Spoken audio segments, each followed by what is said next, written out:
Yeah, okay, so hello everyone, thanks for joining this session. So we're delighted to be discussing Irish Republicanism since 1969 with our esteemed panel today for this topic. And obviously to begin with as well, thanks very much for the GW4 funding our Island of Ireland Contemporary History and Politics Network. And we're covering different thematic points with the conflict and peace process and politics. And today, as we said, we're looking at Irish Republicanism since 1969. I'll introduce our panel in turn. So for our end, we've got Tommy McKearney, who's a former Irish Republican prisoner and also has been an author themselves and is working in trade unions in time more recent. Next to Tommy, we've got Dr Marisa McGlinchey from Coventry University. Dr McGlinchey has an award-winning book, Unfinished Business, and also studies all different things related to Northern Ireland politics, peace process, and more. I'll come to myself last, so we'll do Danny Morrison's next. So Danny Morrison's the former Sinn Fein Director of Publicity and is an author themselves. And lastly for me, so I'm Dr Thomas Leahy, and I'm a senior lecturer in British and Irish politics here at Cardiff University. And my main work looks at Irish Republicanism, and my first book, British Intelligence War Against the IRA, was released in 2020. So the way the format will work for our discussion this afternoon, we're going to respond in turn to different questions. We'll let Danny and Tommy have first say with questions, and then me and Marisa, and then me for each question. We'll add any further thoughts if we have any. Just as a general introduction for people perhaps not familiar to the topic, we'll take you up to the start of the conflict in North of Ireland, or Northern Ireland, and essentially you have partition, which by the 1920s is separating 26 of Ireland's southern counties from the 6 of the island of Ireland northeast. And by the 1960s, and we'll talk about that shortly, partly because of partition, but also because of a civil rights movement that emerged in Northern Ireland because of the Unionist, Ulster Unionist Protestant British government discrimination against the Irish Catholic population there. The civil rights movement emerged, and thereafter there was a breakdown essentially in what the British state and Unionists would call law and order because of the refusal to grant the civil rights movement's demands. So British troops are then sent in August 1969 with intercommunal fighting, and we'll pick up a bit more about the British government's involvement in the conflict in our discussion. So my first question is, what do you feel were the core objectives for Irish Republicanism from 1969? And we'll start with Danny, if that's okay. Well, of course, the Republican movement, and particularly the IRA, had been around for a long, long time. Basically, after partition, its role, certainly in urban centres, like for example in Derry or Armagh, Belfast, was to protect the nationalist community in times of threat. My own grandparents were twice driven from their homes after partition. So there had been a border campaign from 1956 to 1962, attacks on customs posts, attacks on rural barracks close to the border, and it didn't have mass support. The IRA recognised that, called an end to it, but then after people were finally released from jail, the Republican movement began to experiment with politics. Sinn Fein was a prescribed organisation, so in West Belfast in the October 1964 general election, Billy McMillan, a former prisoner, was put forward as a Republican candidate, but not as Sinn Fein. And in response to him putting an Irish tricolour in his window in a 100% nationalist area, Ian Paisley, who was a young firebrand, up-and-coming demagogue, threatened 1,000 Protestants to come into West Belfast and take the flag out. Instead, the police came in and took it out, and there was riots, etc. So there's, again, after 1960, that was 1964, 1966, when we have the 50th anniversary of the Easter Rising, the government of Stormont bans all public transport from coming into West Belfast, trains, buses, in order to minimise those who were in attendance. I remember the parade, it was huge, it was colourful. But within a few weeks we paid the price for that, because a loyalist organisation called the UVF, the Ulster Volunteer Force, styling itself on the original UVF, which had opposed Home Rule back in 1912, they killed 2 people, one of whom was his mother was my next door neighbour, and that was the start of the violence I mean, as I say, the IRA had stopped fighting after the '62 border campaign, and that was the start. That was the price we had to pay for wanting independence, for wanting our rights. Now, there had been a number of groups like the Campaign for Social Justice, other school teachers, solicitors, had throughout the history of the North been compiling statistics. There was a former editor of the Irish Press, wrote a book in the 1940s outlining the discrimination that was taking place against the nationalist community in the North. And they all came together around 1966, 1967. In fact, the first meeting was in the home in Maghera of a solicitor called Kevin Agnew, who later was my election agent whenever I stood in Mid-Ulster in 1982, some years later. And they formed a civil rights association with very simple demands: an end to the repressive legislation, the Special Powers Act, which had suspended habeas corpus and resulted, from the start of the state right up until now, there's only been one period of 2 years when there have been no political prisoners in jails in the north of Ireland. And that was from about 1951 to 52 or 53. So they had very simple demands: an end to gerrymandering.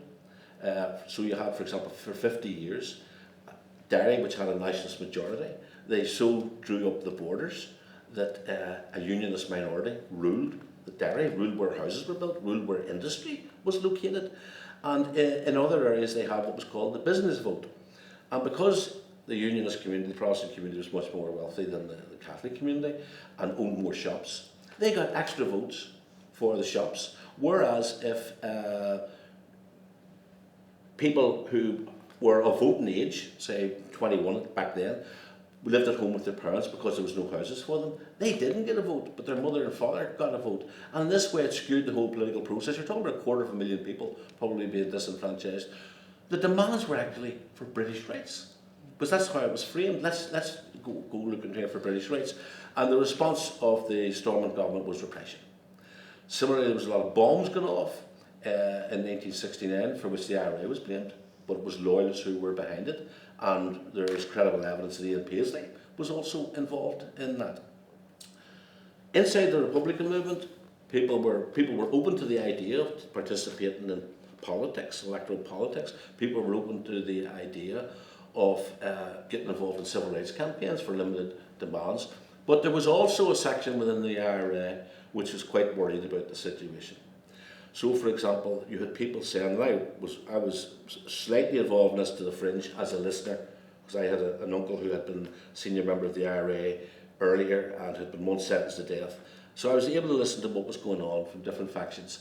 And people were saying, every time we have tried to get close to our rights, so for example, at the time of Home Rule, where it looked like the British government was going to introduce Home Rule, Dominion Rule for all of Ireland, the Loyalists thwarted it through the threat of civil war. Similarly, they refused to, when the Boundary Commission was being set up, to decide how many counties or districts would be involved in the fledgling new Northern Ireland state. Violence was threatened at that stage, or people were driven out of their houses in the 20s, or people were driven out of their houses in the 30s. And this section was saying to the leadership, we need to be prepared. If we're going to demand for civil rights, there's going to be a reprisal, there's going to be repression. And they weren't prepared. And so in August 1969, our areas were invaded. I was in Divis Street on 14th of August 1969 when the Loyalists poured down from the Shankill Road, where the B Specials, a 100% Protestant paramilitary part-time organisation, was mobilised by the government, and the RUC came into our districts, opening fire from shoulder armoured cars into built-up areas. Killed 9-year-old Patrick Rooney, killed a British soldier, first British soldier was killed by the RUC. And barricades went up, and after that there was tensions within the IRA and the Republican movement over the fact that the leadership had ignored the warning that was coming from people who had been around for a long time. And the tensions eventually broke. They broke over a number of issues. As a young person, to me, I wasn't interested in the ideological and the political arguments that were going on. So, for example, the leadership back then had been advocating that the Republican movement abandon all of its previous policies. So that is, they would actually take seats in Stormont, which back then was totally unreformed. It was a unionist citadel. That they would take seats in the south of Ireland, in Leinster House. Of course, that was linked to a split in the IRA in 1921, which led to a civil war, the setting up of the Free State, and the abandonment of the Irish Republic, and taking seats at Westminster. And this was totally, to many of us, this was loathsome. But to me, my criticism of the leadership was that they were warned that we were going to be attacked, and they hadn't brought in arms to defend the area. And so most of my coevals, 16, 17-year-olds, we tended to side with after the split, with the group that became known, the set up a Provisional Army Council. The media immediately dubbed them the Provisional IRA, although that was never its name. And the other group became the Official Republican Movement. Both sides, for the officials for a limited period, fought against the British Army, which had been brought in August 1969 into our areas, allegedly to defend us. But within weeks, were attacking us. Within months, curfewed the Falls Road, the area that had suffered hundreds of homes being burnt down in August 1969, and now in July 1970, the British Army gasses this small working class community from the air, drops gas into the air, comes in shoots dead 5 people, arrests like 250 people, wounds 30 people, for weapons that had never been used against the British Army. And that again was a turning point. So if you go across the north of Ireland, the nationalist area, every time, each area does not necessarily decide to support the IRA at the same time. Often it comes about through family connections, through tradition, or through an incident that happens. So, for example, the hunger strikes in 1981 moves people towards the IRA. The killings in Gibraltar in 1988 moves people towards the IRA. Internment, Bloody Sunday, and for my generation, August 69, when we were burnt out of our homes, and the curfew in 1970. So that sets the pace. And the argument then is that we still want to get our civil rights. The Republican movement said we're not going to get our civil rights until we get our national rights. And that means taking on the state. And the basis for it, remember at this stage, Reginald Maudling, who was the British Home Secretary, had declared war on the IRA. Brian Faulkner, who was a Stormont Prime Minister, when he introduced internment, declared war on the IRA. But then, of course, it was never a war. It didn't suit them publicly, propaganda-wise, after that, to declare that it was a war. But it was a guerrilla war. And it was the continuation of the thwarted War of Independence, which was thwarted by partition and by the establishment of the Free State in 1921.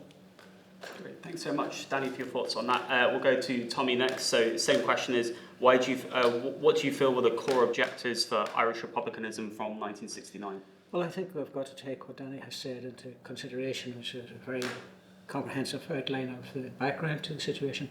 But I think what we've got to look at is why people would want a republic. And the republic always was seen as the answer to our problems, to break out of the encirclement that we'd been in. And I think we look back to the original early days of the 19th century and ask ourselves what happened when, for example, in 1848 there was a failed uprising, and some of those that fled the rising remember this was as a result of the famine. A million people died as a result of the Irish famine. A million immigrated. The population of Ireland still hasn't recovered from it, to be honest.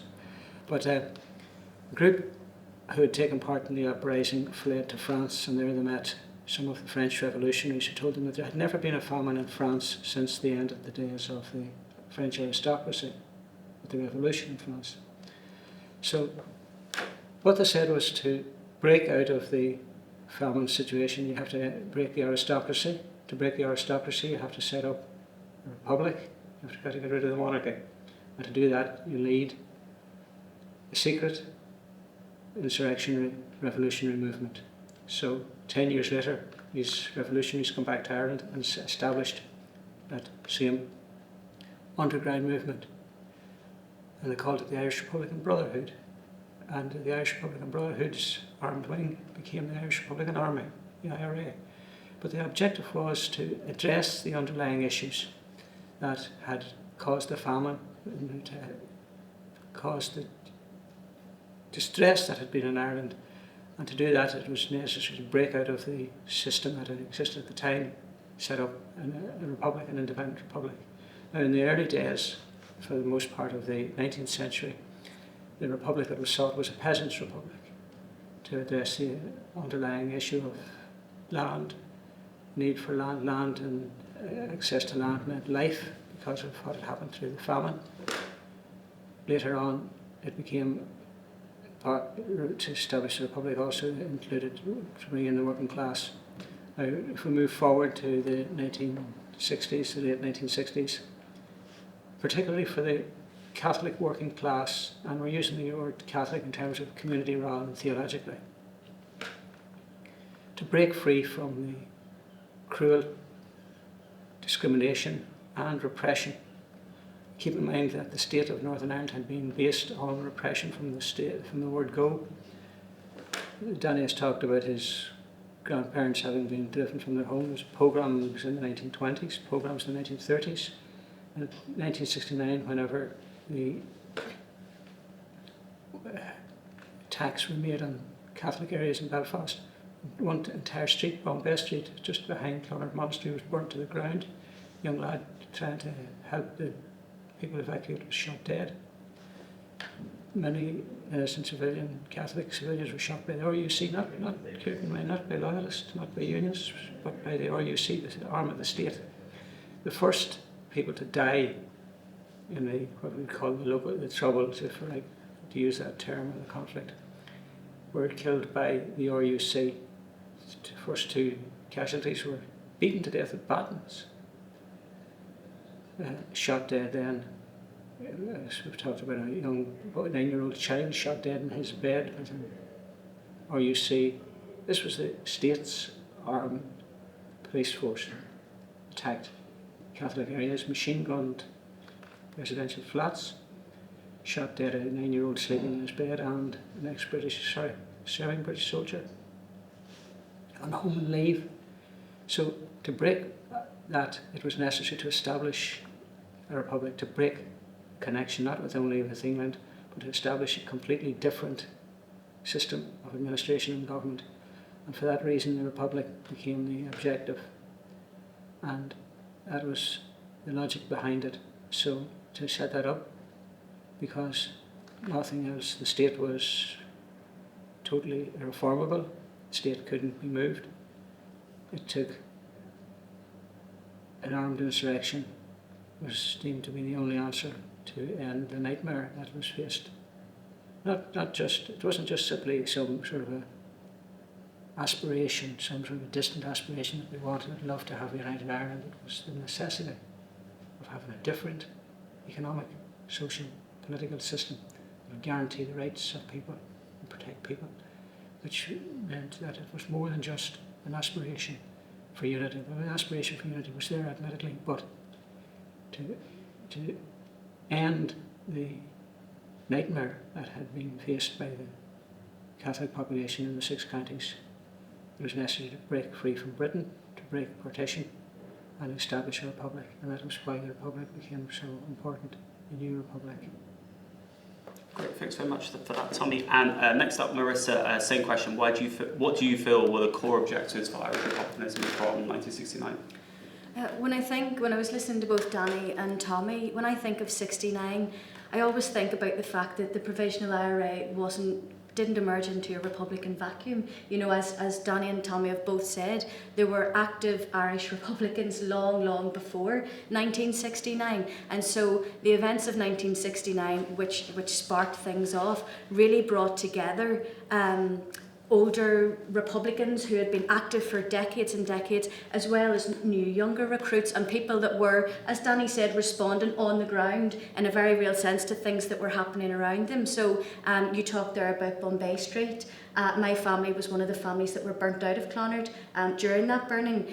So things like that, internment, where mass arrests were taking place, the Falls Road curfew, Bloody Sunday, all these events were all key things for people being drawn to the IRA, to the Republican movement. But as I say, I think for me it's important to recognise that it brings together also, it's a much longer tradition. And yes, 1969 sparked off the most recent phase, but there were Republicans active there in the north and south long before the events of 1969 happened. So in terms of the objectives, to add basically to what's been said, yes, I think that they were multiple. I think they were reacting to events on the ground in the north in places like Belfast, Derry and other places, like the burning of Bombay Street, the defence of communities, as well as wanting Irish unity, unification of Ireland, and a very specific type of Irish unity where people had control of their own destiny and where British interference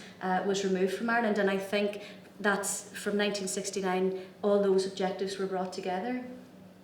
Yeah. And my own thoughts on this, so I would say, I think, the two things Danny, Tommy and Marisa have said, three things really in a sense going on in terms of motivating the campaign and what the objectives were. And, Irish unification was a key part of that, but I think as we've been saying that the two things would have been seen as together. There's, partly now, maybe like politically on the island of Ireland, there'll be debates about, was it linked to the civil rights movement, was it linked to the campaign? Like my own view on that would be, yes, it would have been linked to the civil rights movement in the sense there's a discussion going on about, well, if the kind of political route is shut down from what we can see in terms of trying to achieve civil rights, then having a campaign for United Ireland is part of producing civil rights, because otherwise the two seemed, in a sense, you couldn't just have civil rights from, I think, the Republican perspective if you maintain the Northern Ireland state. And that partly goes back to partition and why, what was the kind of main objective of the Northern state being there in the first place. And you have the kind of quite well-known comments in the 30s from Sir James Craig, one of Northern Ireland's prime ministers, said, this is a Protestant parliament for Protestant people. So when there's then resistance, once you get to the 60s, as we said, about granting of civil rights, and as Danny was using that phrase, and the civil rights movement used that itself, British rights for British citizens, one person, one vote, housing allocated by need, not by your background, like political views or seeming religious views, etc. So I think that in that sense that the two things were seen as in tandem for the Republican movement. If you want your civil rights from their perspective, then the IRA's campaign would have been a key part of that, and the push towards unification. The other thing I would add to this, I think certainly from the Republican leadership, more so later on in the conflict, like the 80s and 90s, under as figureheads like Gerry Adams, Martin McGuinness, but there would have been other people there, he's crucial as well, that I think they would have been willing to. The key thing was getting then to the negotiating table and then seeing what can you get from the negotiations. And of course you'd have your core objectives. That's not me saying these people don't want Irish unification. Yes, they do. But there would have been a willingness, for reasons we'll touch on later, as the conflict went on, that, well, this is our maximum objectives, but what are the kind of key things in the meantime that we might accept as a settlement? And that partly comes back to be said, like the civil rights issues and ongoing things that might not have been sorted going to the early 70s being resolved.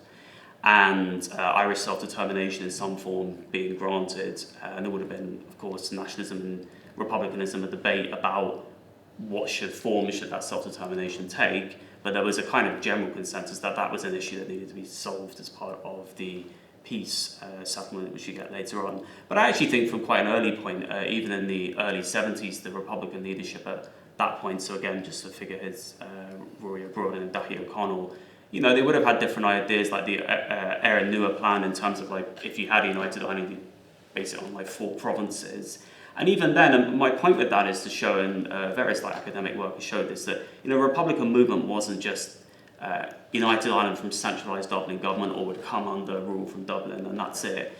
There was a sophistication to the political thinking of the movement, even in the early stages of the conflict, thinking, well, okay, if you rejigged what they would see as 9-county Ulster rather than, as Ulster Protestants might refer to, the 6 counties of what then became the Northern Ireland area, that essentially that would help to rebalance, if Ulster Protestant fears, if they claimed, we're going to be discriminated against if we come under any form of Irish nationalist rule, you would have almost 50-50 in the kind of Northern Parliament. And my key points there is, yes, it was about unification. Yes, it was about also the civil rights points as well, where the two would have been seen in tandem. But the movement and the leadership of the movement at different points would have been willing to, at least try and have negotiations and discussions with their opponents, particularly unionism, in terms of how would you rejig the situation on the island of Ireland if partition was ended. Okay, so the second question, we'll start with Tommy this time on this question is, what's your view on why did some Irish nationalists living in the north, but also some people in the Republic as well, Why did people join the Irish Republican Army in your view? And partly we might have commented on some of those factors already, but anything else that you think is key on that question? Well, I'd say there's a number of reasons. Sometimes it's history, family history, because we've had a long history of insurrectionary movements in Ireland, at least 200 years, 2 centuries, from the United Irishmen in 1798. But very few countries in Western Europe would have the same insurrectionary tradition, because after all, it's been fairly well established that Ireland alone was the only country in Western Europe that's colonised. So there's been an anti-colonial movement for a long, long time in Ireland. So to an extent there was history involved, families with history. A lot of members of the IRA had relatives in the past, parents, grandparents involved in the movement, anti-colonialist movement. But then, of course, the big thing is circumstances, conditions. Conditions, as we've outlined, was the brutality of the state. That there comes a time usually, and it's never something that can easily be defined, but a critical point comes when people will decide that they have tried every other option, but the only option left is to rebel, to opt for insurrection. So that's what happened, and of course there's a significant number of events. There's the 1869 events when particularly Belfast was laid siege to by the Catholic population in Belfast were put under pressure. Because historically, since the foundation of the Northern Ireland state, Belfast to an extent was held hostage to, the Catholic population of Belfast was treated as held hostage to the good behaviour of the rest of the Catholic population in the 6 counties. It had been penalised for attempting to break out of the partitionist state in the 1920s, brutal treatment programmes in the 1920s, again in the 1930s. And in the 1960s it was obvious that this was again happening, so it was either stand and take it or fight back. And within a series of very short period of time, there was an escalating series of events, as we've explained before. 69, then 70, siege of the Lower Falls, and that stage meant that the British Army, which had been portrayed as neutral peacekeepers, had lost whatever credibility as a peacekeeping force it had when it took a one-sided position, particularly under a new Tory regime. And then by 1971, with internment, it had whatever chance there had been of doing what was at one stage believed to be an option, that with sufficient pressure being put on central government in London, that London would intervene positively to end the discriminatory Orange state. That with the introduction of internment, the one-sided introduction of internment supported and conducted by the regular British Army, whatever prospect there was of London intervening positively with a progressive message had been abandoned. And then any doubts that there was remaining were swept away with the slaughter in Derry a few months later in Bloody Sunday. So at that stage, particularly with internment and Bloody Sunday, a lot of young people said to themselves that this has went on for long enough. We have no option now but to fight, either lie down or fight back.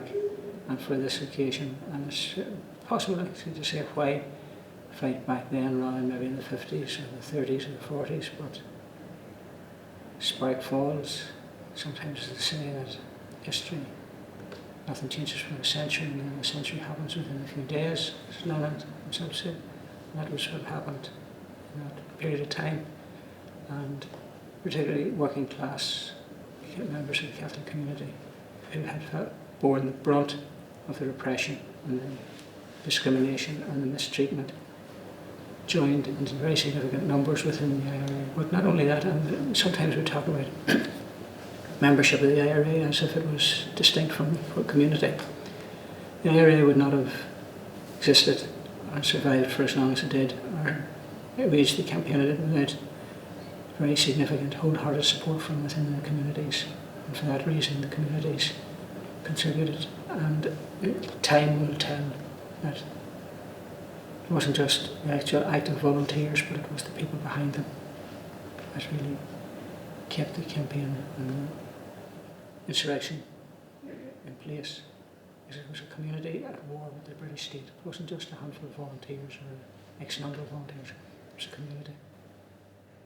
Great, thanks so much for that, Tommy. And turning to Danny, same question. What's your views on why did some people join the IRA in your view?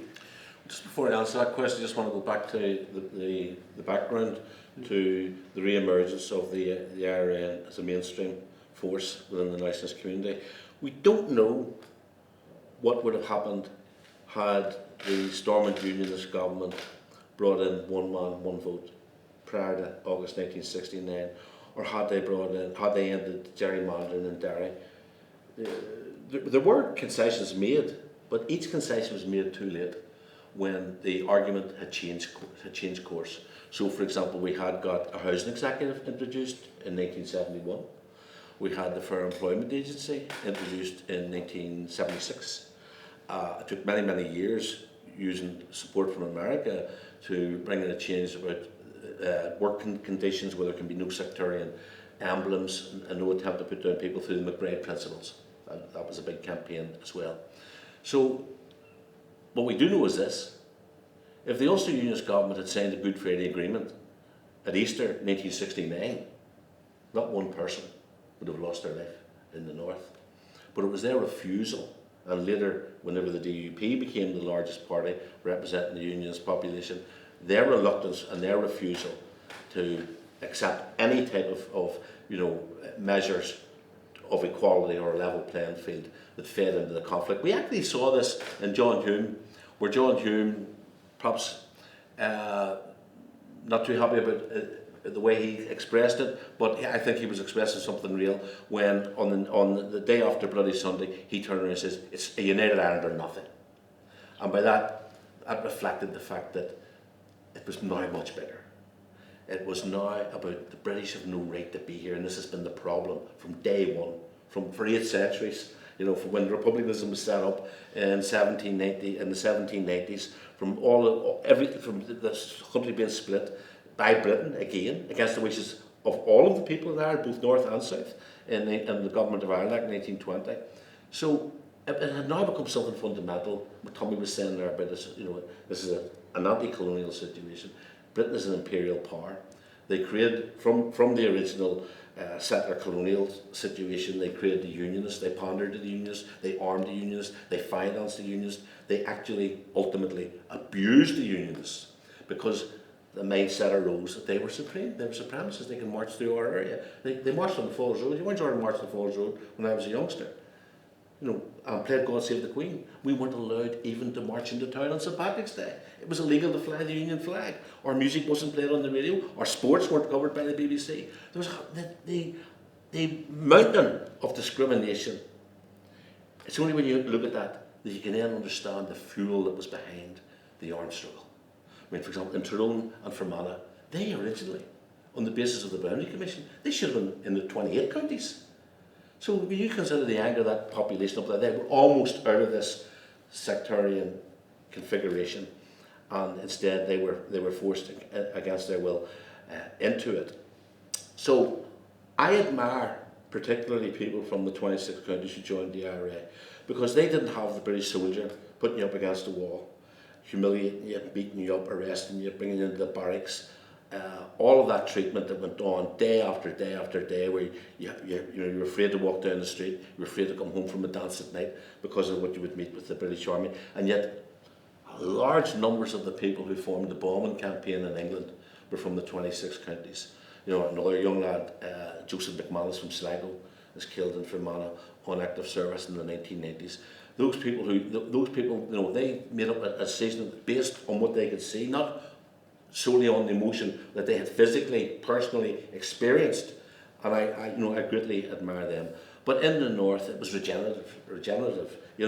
The area where I came from, in Avey area, wasn't considered a Republican area, and yet if you go down that street, You know, I went to jail, my brother went to jail, Ted Hall went to jail, his brother was assassinated. Across the street, the two McLarens went to jail. Further up the street, Geordie Duffy went to jail 3 times. Eddie Duffy went to jail. Eddie was tortured by the British. And all of these people have brothers and sisters and cousins and school friends and relatives, and they weren't going to accept this. So the support for the prisoners was incredible throughout the whole campaign. Remember, the people who were marching on Bloody Sunday, it was a Northern Ireland Civil Rights Association march, but they were demanding the ending of internment, the closure of Long Kesh and Armagh Jail and McGilligan and the prison ship the Maidstone. So what had the situation had just been completely transformed by the fact that the British government sent the British Army in against the wishes of the Irish government, who wanted UN forces to come in, and they were 18 months out of killing people in Aden, and within 18 months they were killing people in Belfast, because that's what the British Army does. And it was their brutality in support of the status quo, the Unionist government, one party rule for 50 years. It was their policy, their repression, which created a situation, this chemical situation, where young people were going to fight back. Now, maybe they hadn't read about Wolfe Tone, maybe they weren't into James Connolly, but they knew, as people around the world know, that if you are oppressed, you will resist, or you will go under. And many people did go under, because it's not easy to fight. It's not easy to go to jail. It's not easy to get wounded or get killed, or to lose friends and comrades. But that was done, and it was done, it had passed a tipping point where nothing that they could do. So they used everything. They tortured, that didn't work. They shot people on the streets, they used plastic bullets against civilian marchers, they killed kids that way. They had supergrass trials, they had shoot to kill, they recruited the loyalists en masse. Remember, whenever Lord Stevens, a British former head of the Metropolitan Police, came over to look at collusion, he thought he was coming there for 5 months. He ended up coming back and forth for 15 years. And he showed that out of 240 loyalists that he interviewed, 220 of them were working for British intelligence agencies. So the loyalists were used as a counter guy. They were armed by British intelligence, and that didn't defeat us either. And we reached a point in the 1990s where a lot of people privately, both in the IRA and the British Army, and then the British Army publicly, were stating, we have a military stalemate. You had like Brigadier James Glover, former commander of law enforcement north of Ireland, said we cannot defeat the IRA. There has to be a political settlement. And it was that process, along with other initiatives, for example, Giles and John Hume discussing the way forward, amongst others, that's what triggers and crystallises a peace process. But if the British thought that they could wipe the eye of the Republican community, which had come through so much, and I'm not talking about from 1969, I'm talking about from 1920, and if you want to go back before that again, if they thought they were going to be able to wipe the eye, they had another thing coming. Because when John Major, initially when they said, oh, if you speak, Sinn Fein will be in talks, if you ceasefire, Sinn Fein will be in talks, and then the IRA ceasefire, and Sinn Fein wasn't in talks. You have to go through a period of decontamination. What happened? The IRA planted a car bomb at Canary Wharf. The IRA went back to war, and then within a week, Prime Minister John Major says, okay, I accept George Mitchell as a chairperson of independent talks. And that's what triggered the second part of the peace process, which leads to the Good Friday Agreement. Great, thanks for those thoughts. Marisa, next up, why did people join the IRA in your view? We spoke at Trinity a couple of weeks in Dublin, and actually what I was speaking about then was why people in the south joined the IRA, and it was quite interesting because I interviewed quite a lot of them in all different parts of the south, Cork, Kerry, Dublin, all over really, Mayo, and they were saying there was a family tradition, you know, that Tommy's alluded to, but some of them said that they'd no republicanism in their family whatsoever, but they were very affected by the events in the north and what were happening, and that's why they went and they joined the IRA. Also, some of them were talking about very strong Republican ideology and very strongly wanting a united Ireland. So, as I said before, all these factors coming together for people in the south, why they would join the IRA. But in the north, I mean, I think, you know, it would be interesting to see if the civil rights movement if those demands had been granted, I think things would have been very, very different, as Danny says, very different. But people in the north, when I've spoke to them about why did you join the IRA, they talk about things like, you know, the hunger strikes. I mean, that was massive. You know, people say that the hunger strikes were one of the biggest recruiting agents for the IRA, because people were so outraged by what was happening that there were streets around, you know, street queues of people wanting to join the IRA, and also, as Danny alluded to, about, you know, people's brothers, sisters, you know, mothers, father were being interned, they were being arrested, they were going to jail. People were very, very angry. People talked to me about, you know, P-checks, stop and searches, when they were just going about their daily business. So really, the behaviour of the British Army was a massive factor in recruiting people into the IRA, because they were experiencing all this on a day and daily basis. And so I think when you bring all that together, the ideology, the failure of any positive demand or positive reaction to the civil rights demands, and then what people were actually experiencing on the ground. When you bring that all together, I think that's why so many people joined the IRA. Yeah, excellent. And I would concur with what Danny, Marisa and Tommy have said, and I think you've definitely got there the kind of long-term factors are playing a role as well, in terms of, you know, certain families and family tradition would have been like anti-partition since the northern state came into being. And partly, you know, like if you look back on the long-term tradition, and this might be something where we have, there's 2 video discussions you'll see related to ourselves on the panel. This might be something to pick up more in a public event, which some people might be watching after this one.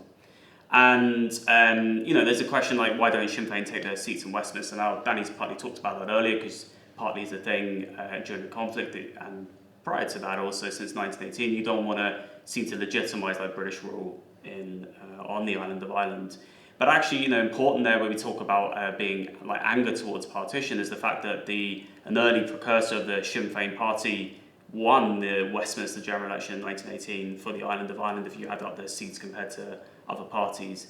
And then they made it quite clear that we're going to declare an independent republic, which they did, and then the British government broke it and shut it down, and then essentially, in my view anyway, which is what would lead to the what some people would term like the Irish War of Independence, which leads eventually to the formation, which later becomes the Republic by 1949.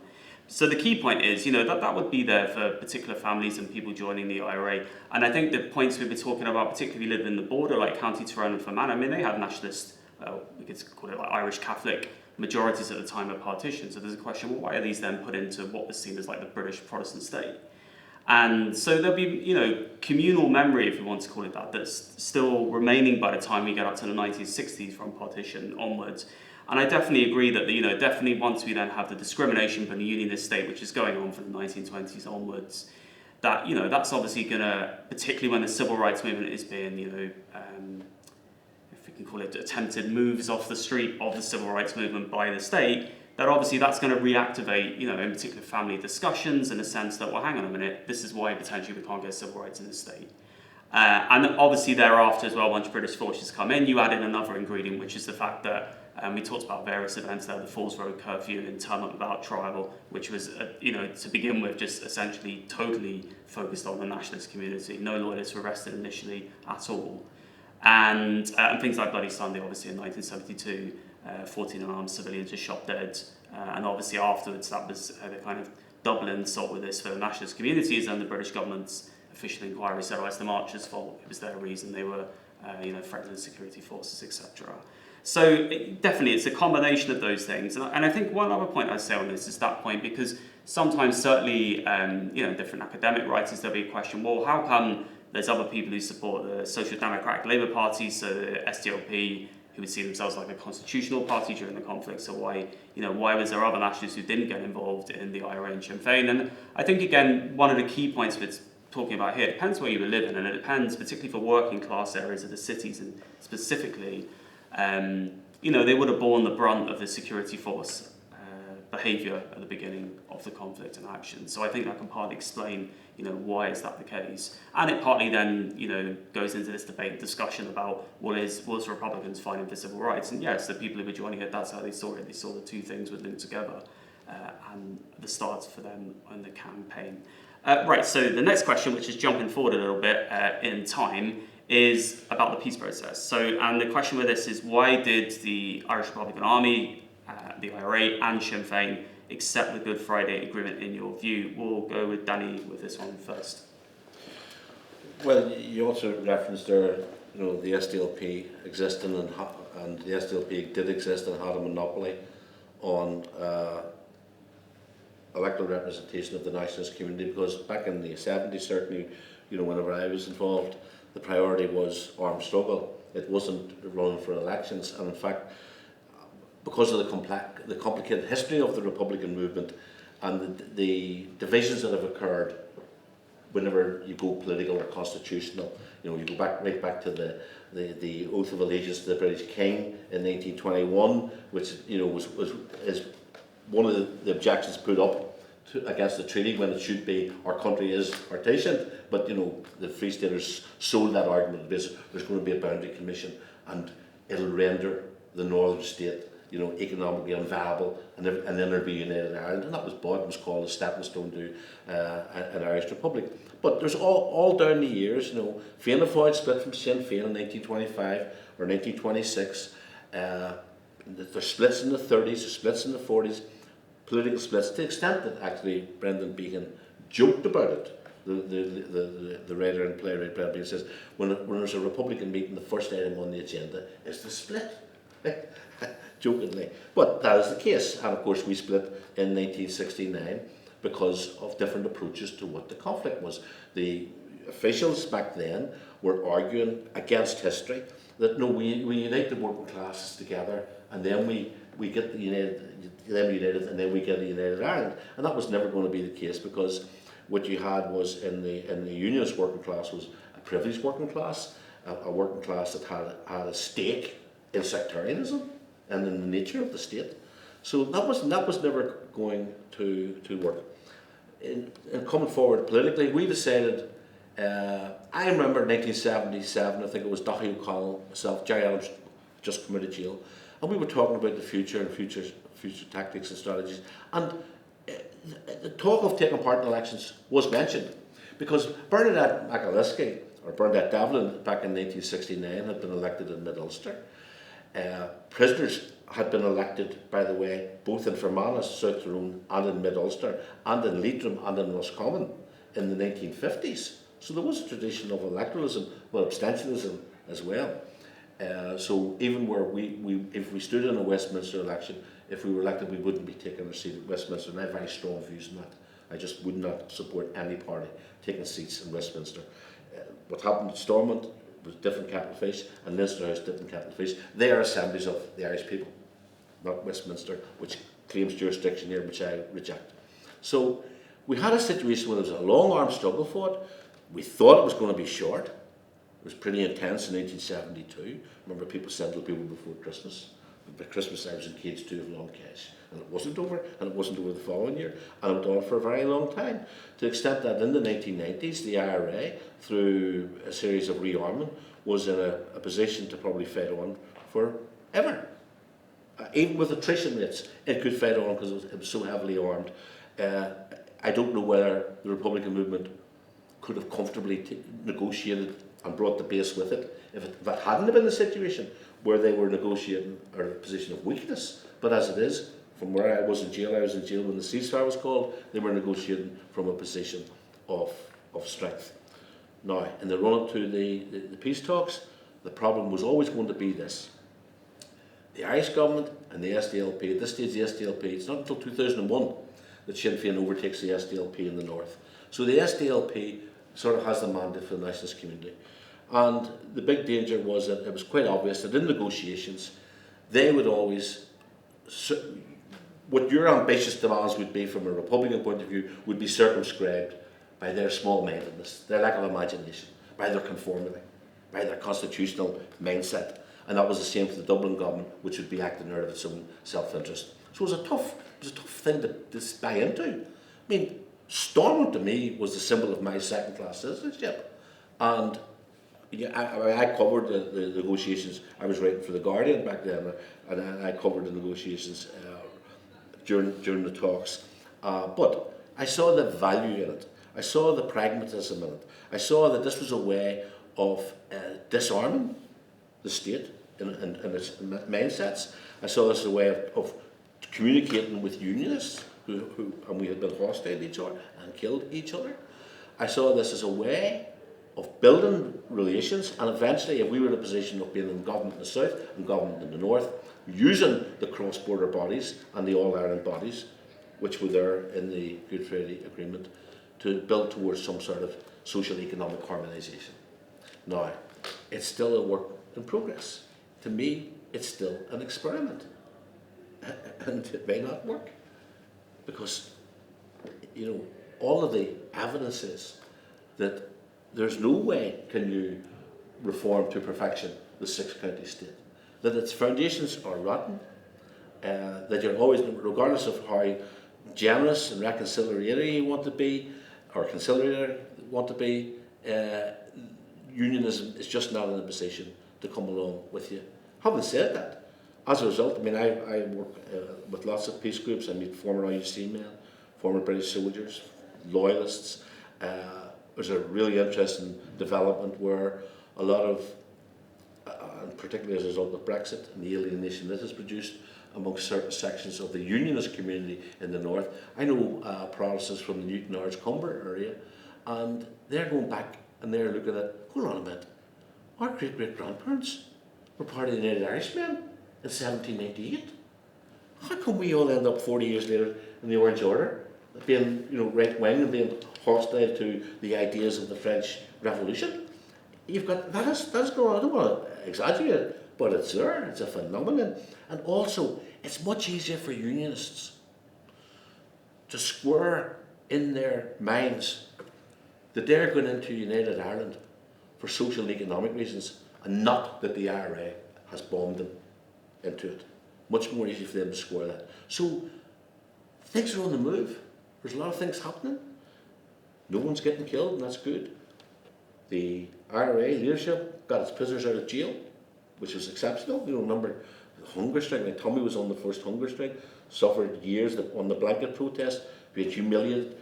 As a British, and that was another thing they tried to try to criminalise our prisoners in order to criminalise our struggle, and they failed in that as well. So we're very. My morale is quite good. I know there's ups and downs in electoral processes and in the publicity wars that take place, but I'm pretty comfortable in my skin.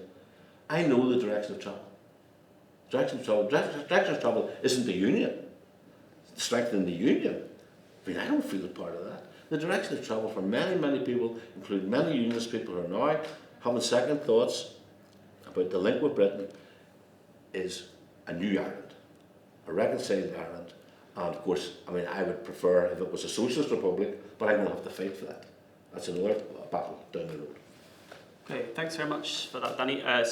Tommy, same question. What's your views on why did the IRA and Sinn Fein accept the Good Friday Peace Agreement in your view? Well, I think again there's a number of reasons, many reasons for it. One is the length of the campaign. There's a question of exhaustion. Not defeat, but the length of time that it lasted. And I think we also have to keep in mind the numbers involved here. In the six counties, Northern Ireland if you like to call it, at the moment there's about 1.8 to 1.9 million people. Through those early years there was about 1.6 million people, of which about 0.7, 0.8% million were from the Catholic population.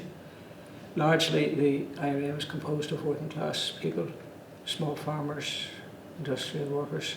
The middle class actually supported the constitutional movement for very simple class-based reasons, that very often a slight reform would help ease them into some position of influence or benefit flow. But we're talking probably about 300,000 to 400,000 people in that. Yeah, about 400,000 people in total, from which came the IRA, because while there was a southern input, Southern Irish volunteers, the vast majority of the IRA came from the six counties. Most of them, about half the membership of the IRA was Belfast. So you're talking about a very small, hundreds of thousands of people pitted against the might of the British Empire. And this, we're talking in terms of British state. Now, Britain had never in spite of Margaret Thatcher's infamous statement by the Northern Ireland being as British as Finchley, never was. Northern Ireland was always regarded as a colony. From the very first day of the Troubles, Britain assigned its colonial army to address the problems in the 6 counties. It employed the tactics that had been developed in Kenya, Aden, Cyprus, Malaya, and as such, you're talking about, understandably, a small population against the might of the British Empire, using the most brutal tactics it knew. So it was understandable that after 25 years that there was at least a willingness to consider it an option. The IRA was relatively strong, and keep in mind too that Britain has an interest in the 6 counties. The 6 counties were always regarded not as a bastion of Orangism, but from the British point of view, Britain regarded the 6 counties of Northern Ireland as a garrison to protect its western flanks. That's why it set up the state in the first place in 1920. It wasn't at any graw or love of Unionists or Orange order. It was a cynical, strategic objective of Britain to maintain a living garrison on its western flank. And Britain had an empire. Time went by, of course. Geographical, geopolitical power basis shifted. The empire doesn't exist to any extent any longer. Technology has left the 6 counties, no longer the strategic, essential part of the empire that it would have been in a century earlier. So Britain was willing to move to an extent, knowing that at a certain stage it was going to have to concede ground anyway in the 6 counties. While you did the IRA and the Republican base accepted well, as I said, it had been a long campaign. There was movement from the British, now not a huge amount, but also keep in mind that as a result of the IRA campaign, unionism, while still obdurate, uncompromising in public, there was an acceptance within the unionist population that it couldn't continue indefinitely. A lot of the middle class unionists were seeing their sons and daughters go here to England or to Britain to study, didn't come home, or the population was declining. A number of factors meant that unionism, while in public taking a position, a hardline position, there was a consensus, not universal consensus, but there was a significant percentage of the unionist population was willing at least to consider some alternative to an ongoing conflict, and therefore the majority of the Republican movement accepted the leadership's recommendation that they would embark on a negotiation process, which, well, there's different views on how successful it was long term, but that'll be the reason, in my opinion, why it was the majority of Republican activists accepted the recommendation of the leadership to accept the negotiations and accept the Good Friday Agreement. Great, thanks so much for that. And Marisa, same question. Why do you think the IRA and Sinn Fein accepted the Good Friday Agreement? I remember before the IRA ceasefires of the 90s, I remember going to primary school and going out into the front garden in West Belfast and running back in again because there was a British soldier lying with a rifle and it frightened the life out of me. And then my granda walked me to school and of course in various bushes you would see them. And then on a different day you would come out and you would see balaclavaed men and women walking through the street, and I remember saying to my mum, "Who's that?" "That's the IRA." And I think this whole, that was the day and daily experience for people on the ground when the IRA campaign was going on. And I do think there was a war weariness among the population that I think the IRA was aware of. I think that the IRA, at the same time as a war weariness, as Tommy said, nobody thought it was going to go on for as long as it did. But I think there was also an awareness that a stalemate was reached.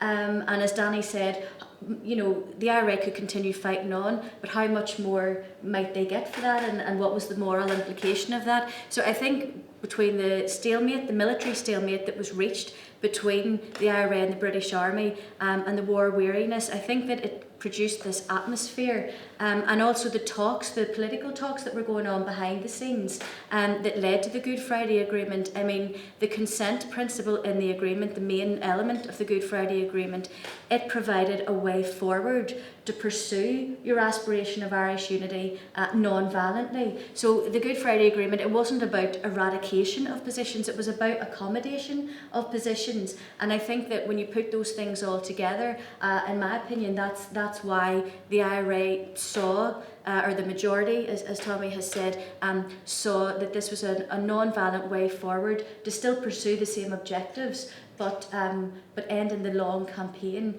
that had such devastation, and then a lot of prisoners still in jail. There were a lot of people still in jail, so there were all those factors to consider, and I think that's why the majority probably did. And as Tommy has said, there's people out there who don't accept that, and have very different views on why they ended the campaign, but I think that's generally what happened.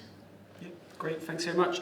So I would concur with the panels and Marisa, Danny and Tommy on this. I think that there's certainly in academic debates, there's been as the last, let's say, decade plus, there's a bit of an argument that's emerged, like, was the provisional IRA and Sinn Fein partly forced in a piece because of like British intelligence pressure or infiltration, and certainly like my previous work, and that's not to say, look, I think that informers working for British intelligence, these things had some impact on like the SAS, particularly some of the IRAs, which talks about European operations and like Gibraltar, and the East Tyrone IRA particularly would have been quite hard hit by the SAS.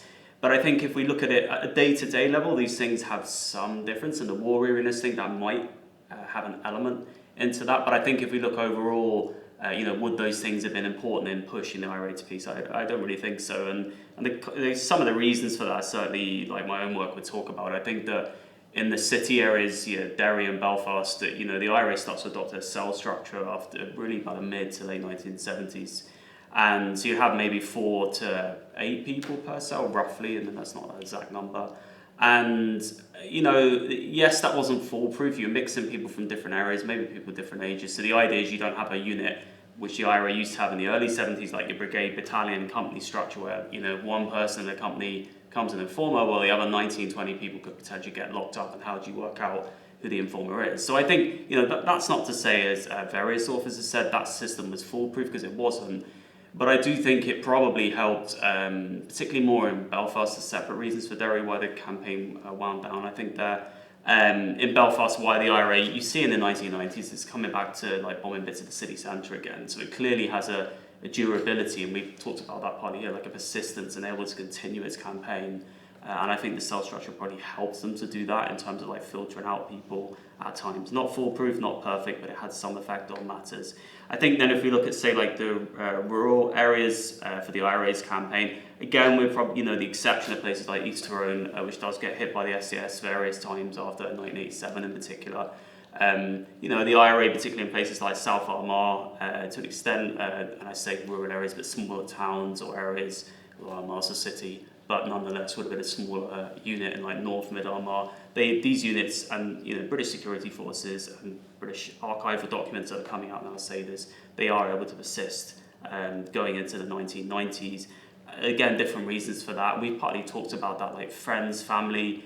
That would be important in the cities as well. That shouldn't be played down, but it's particularly important as anyone who comes from a rural area would know, whatever the situation. Links between friends and family would be particularly strong in these areas. So certainly from a British intelligence perspective, they found that these areas were generally more difficult to infiltrate for these reasons. And the other reason for that is if we look at, say, the IRA's like leading body, which essentially would have been like its army council, so 7-person membership of that, we get the sense that probably it's not substantially infiltrated, or if it is, that 1 or 2 people are not having a substantial effect on things that we're able to do. 2 signs for that for me are the Libyan weapons shipments the IRA is bringing in from the mid to late 1980s. And there's a quote in Christopher Andrews' official history of MI5 where he's been into MI5, some of their archives, and they're saying themselves with that amount of material, the IRA can probably just persist indefinitely with what it's doing.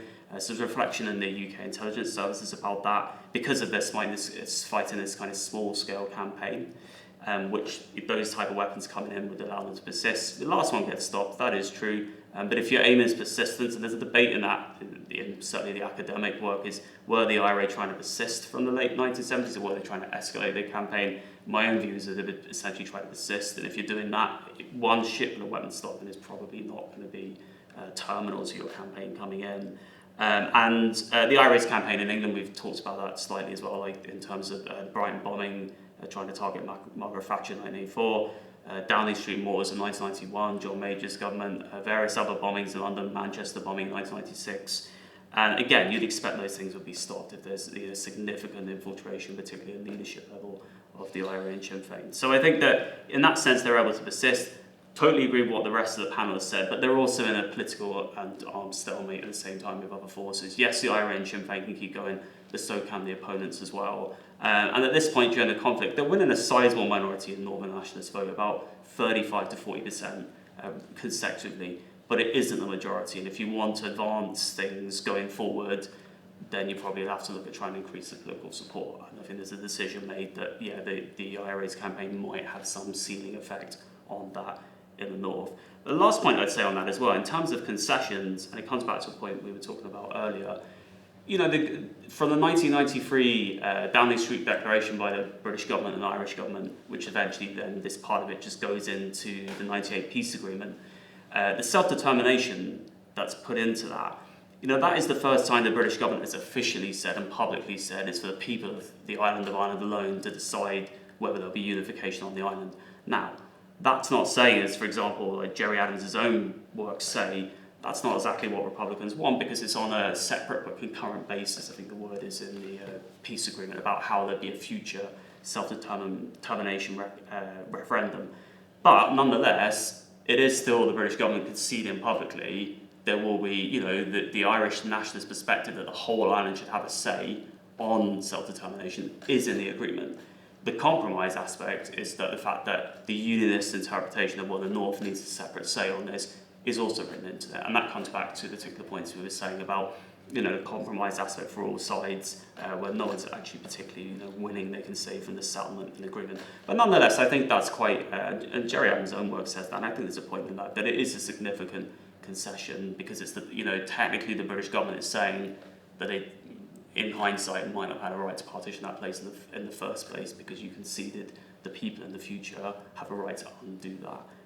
So that would be my own thoughts on that. Okay, so the last question is, has the peace process, so it's an opinion on this, has the peace process strategy been successful for Sinn Fein, so the political, or was the political wing of the IRA? So has the peace process strategy been successful for Sinn Fein, in your opinion? We'll go with Tommy first on this question. I'd have mixed views on that. It has certainly allowed Sinn Féin to flourish electorally, largest political party in the 6 counties, both in terms of its membership of the Stormont executive at local government level, and also its greatest number of MPs, although obviously abstentionist, in Westminster. So very successful in that sense. It has effectively displaced the SDLP as a political party, influential political party in the 6 counties. South of the border, it has now it's elected 37 TDs, or members of the Irish Parliament. The last election, I think a couple might have resigned since then, but at the same time, still a very significant number in comparison to what it used to be. So electorally, Sinn Féin has done remarkably well, I would argue. But having said that, it's within certain parameters that it has succeeded now. I'm of the opinion that republicanism is not something that is about uniting Ireland. Republicanism is about establishing a republic. And as I spoke earlier about the Peasants' Republic, in the 19th century, early days of the 20th century, it's now a workers' republic that's needed. And whether Sinn Féin has the strategy to achieve that aim, it's not sure at all. The point I made earlier about Britain, and Britain has its interests, always had its interests in Ireland. Now, it needs to exercise that by holding territory, possibly not. But will it seek to influence what's happening in Ireland? I think yes, to the extent that in 1920, 21, 22, the treaty, it decided against having an independent republic and promoted the concept of a free state, which was within dominion status within the empire. Now, Britain, at a certain level, is not really the deep state. The ruling class in Britain isn't really particularly interested in what flag flies over Belfast City Hall, as long as they exercise influence on the island. And I think that's where we have to be very careful about what's happening at the moment. And whether Sinn Fein is equipped to break that imperialist connection certainly is something I think is open to question, because I would argue, I'm sure this is not by the university sitting around this table, but I suspect Sinn Fein is too willing to adhere to that, if not British imperialism, certainly US imperialism. Sinn Fein is not committed to breaking the connection with capitalism. That's another thing for another day. That's where I have reservations about Sinn Féin's success. Actually, it has achieved significant progress, but whether it will deliver on the Irish Republic, I'm not so sure. In fact, I'm sceptical about the ability to deliver on the Republic that has evolved, which needs to evolve into the future. Great, thanks for that. Tommy, so turning to Danny, same question. Has the peace process strategy been successful for Sinn Féin in your view? Well, I would argue that it has been. I would also say, in response to some of the things that Tommy has said, that there is no blueprint exists in history for revolutionary, how you have a successful revolution. So in our case here, down the years, we've had to think laterally. For a long time, we had a principal position where you do not recognise courts if you're charged with IRA membership. That was putting a lot of people in jail. The IRA decided, no, we'll recognise the courts in order to keep people out of jail.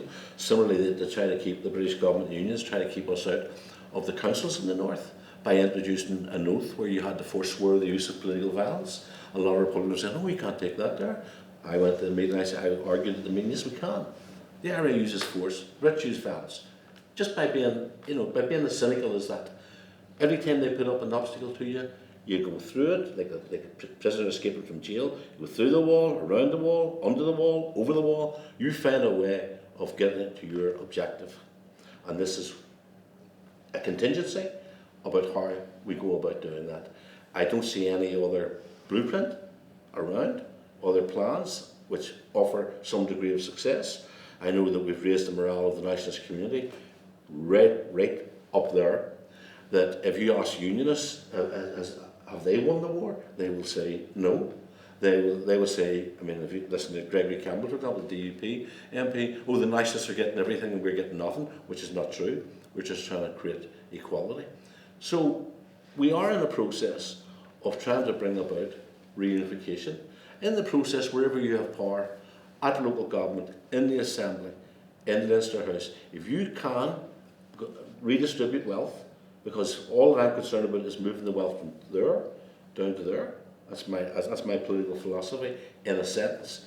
If you can do that along the way, by protecting women, by protecting education, old people, the ill, etc., that to me is radical republicanism. Because you can't wait until you get in the end and then implement all of these remarks.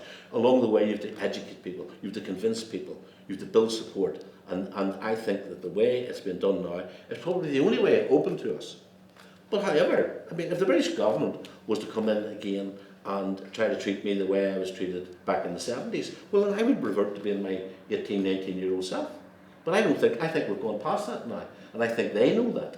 And I think also the unionists know it. One of the biggest problems, I would say, is the 26 counties. Because the two parties down there who claim it's in their constitution that they want reunification, they do not want reunification. They are happy with what they have, the 26 county state, which they call Ireland. Ireland, that's 26 counties. There's part of the battle there that has to win the ideological battle, where we have to win hearts and minds, because there's still a free state mentality in their DNA. And I think that's a major difficulty in terms of reunification. Great, thanks so much for that. So Marisa, same question. Has the peace process strategy been successful for Sinn Fein, in your opinion?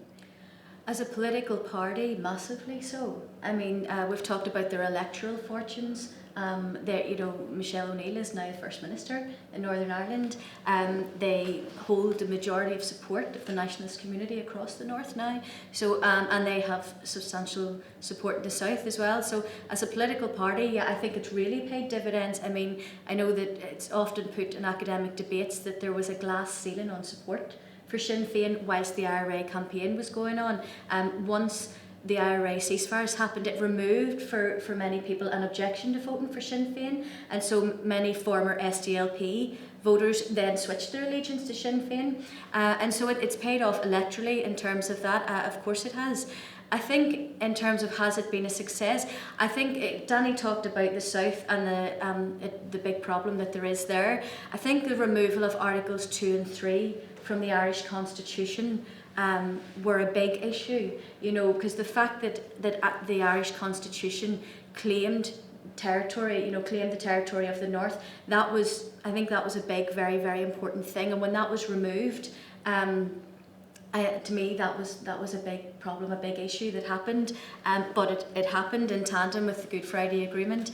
And I think in terms of Republican objectives, I think the reality of these things and of peace processes are that no, you won't get everything you want, and that it is. I remember I interviewed Gerry Adams, and he said that the Good Friday Agreement, he got a bit annoyed because I called it a settlement, and he says it's not a settlement. He said, it's a journey, and we haven't agreed on the destination yet.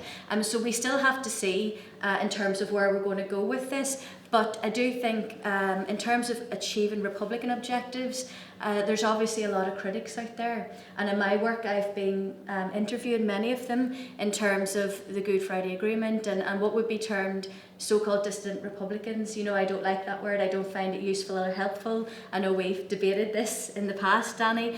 But in terms of that so-called dissident base, I mean, they very strongly will criticise Sinn Féin and very strongly will criticise acceptance of the Good Friday Agreement, because they will say that Sinn Féin, in becoming so popular, has moved away from the traditional Republican position. Now, of course, that's a dissident Republican argument, and Sinn Féin will strongly refute that. But that dissident base, who comprises of many people who were active in the provisional movement, they will very much say that no, the Good Friday Agreement did not achieve Republican objectives. It actually achieved a constitutional nationalist objective in terms of accepting the consent principle. So I think it's a very, very complicated question, and it's a very complicated thing to look at, and I think we're still seeing the outplaying of it. But in terms of as a political party, I don't think we can deny that it's been very successful for Sinn Féin. Okay, yeah, thanks. And so my own kind of concluding thoughts on this are, yes, in terms of, again, as a political strategy, successful like North and South. North much earlier on in terms of being able to overtake the SDLP, and as Danny mentioned, that happens quite quickly by like 2001 after the peace process, which is also interesting because it would kind of tell us, if you're evaluating this, probably, this sense that the leadership of the movement would have had that, well, hang on, if the IRA's campaign isn't there, potentially there's some people who might come over, tipping you from the 40% of Northern Nationalist vote to the SDLP 60, you could start swinging it. And that does seem the case quite early on. And so that would be key in the North. And, what's significant, obviously, what's happened now in the North is that, they've now become the largest party electorally in the North as well, so overtaken what predominantly would have been like the DUP in more recent years, Democratic Unionist Party. And obviously that's quite significant because it goes back to what we were saying earlier, that, comments from leading Unionists in the 30s that Northern Ireland is a Protestant state for Protestant people.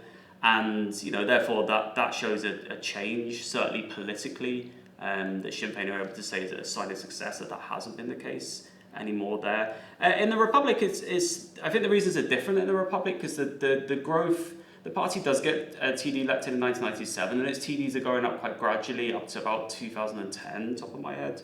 I think particularly the economic crash in the Republic has a quite sizable effect, partly on the party's growth and opposition to how the southern economy in particular was being run previous to 2008 when there was the crash. And I think that, in recent years in particular, where they focused on socio-economic system and the Republic, criticisms of that, plus criticisms of things like the healthcare system, that seemed to help them in the last election we had in 2020. So this, I should say for the video purpose, the talk today is early November in 2024. So there is a election coming up in the Republic, so we'll see how that pans out. So I think some of the reasons would have been different in the South, and I think there's an interesting debate within the party about, whether you went to more central strategy, whether you stuck on the kind of left of the Southern Irish politics, and that strategy kind of had borne out by 2020 because it gave them a position to criticise the main parties and what they saw as a kind of lack of development for people socioeconomically in the Republic, particularly more like working class and middle class people. Difficulties would have experienced there. Potentially, as a debate at the moment, has that support stagnated compared to 2020? We'll see how that bears out in the election in the forthcoming weeks. The one point I would say, this is the same for the SDLP and the Irish government, although for some of the reasons we talked about here, that maybe this wasn't on the SDLP and Irish government's radar in 1998, and maybe because of the fact that Sinn Fein, as we said, we're getting about 40% Northern Nationalist electorate. How much leeway can you get on the point I'm about to mention when the other parties, the SDLP and the Irish government with Irish nationalism, might not back you on this? Is that say like Sinn Fein not attending Westminster, there's no argument. Well, you don't need to sit in Westminster partly because of the fact that Irish self-determination has already been granted by the British government. You don't need to sit in Westminster to get that right. And I would say that's accurate. As a position, I think that's accurate. I think it's an oversight perhaps on Irish nationalism's side from the Good Friday Agreement about the mechanism of how that vote would happen. Just in terms of, at the second, from what I can see, there might be some consultation with the Irish Minister for Foreign Affairs or the Irish Taoiseach, but the British government, the British Northern Ireland Secretary of State, they're the ones who have the ability in terms of look at the polls and then say, there needs to be a poll held on both sides of the border. So that might be a slight oversight, but having said that, I wouldn't significantly stress that just because I'm sure if the polls work, because my point there would be the British government could turn around and say, well, we're not holding it, even if we look at the polls and we're not going to hold that vote, so yep.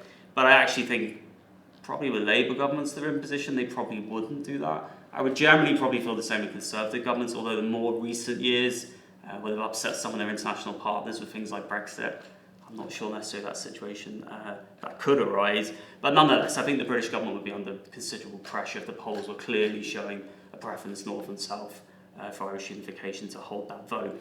And I think it comes back to the point like Danny and Tommy have said. I do think, in recent years, the British government, the reasons of wanting Northern Ireland to stay within the UK for the British government are different to like Ulster Unionism. So I think they wouldn't necessarily be, they would maybe vocally say they were against it and a campaign on it, but I don't think necessarily it wound kind of British unionisms in England, Scotland and Wales as it would if Scotland or like Wales left the UK. I think it would be a different situation because of how Ireland would have been seen differently, even from the British government in terms of how it was governed as well. So I just want to thank the panel members, and we've had a fascinating discussion. Hopefully people have learned some things, heard some different perspectives. So Tommy McKearney, Marisa McGlinchey, Danny Morrison and myself. And we have another discussion, actually, you wouldn't see this on the video, but filmed later, about Irish Republicanism since 1969. There'll be some slightly different questions, so hopefully listening to the two will help people and the audience have a better insight, and you can make your own minds up what you think from there. So this was a rehearsal. This was the rehearsal for later, yeah. The big event. Thanks very much. Thank you. Right, so let me introduce our panel this evening. I'll go from my right. So first of all, we've got Robbie Taylor. Robbie's a PhD student with myself here at Cardiff University, and he's looking at the IRA's kind of commercial bombing campaign in rural and urban areas, and how that linked to civilian casualties, or how it tried to avoid civilian casualties, etc. So that's Robbie. Next to me on my right is Tommy McKearney. Tommy is a former Republican prisoner and also an author as well, so I'm delighted that Tommy's been able to come across to talk to us this evening. To my left is Dr. Marisa McGlinchey. Marisa is from Coventry University, and Marisa has worked on various themes related to conflict and peace process, and particularly was author of an award-winning book, Unfinished Business, about Republicans who were against the peace agreement in 1998.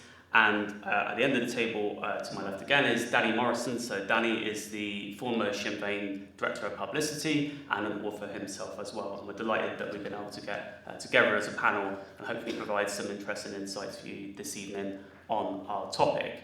As a very brief just explanation from me to get us up to speed in terms of getting up to 1969 when the conflict in and about north of Ireland or Northern Ireland kicks off.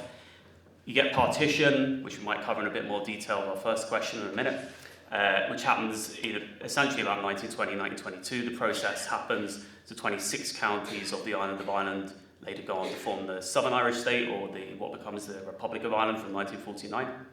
And the northeast, 6 counties go on to form Northern Ireland, which remains under British rule.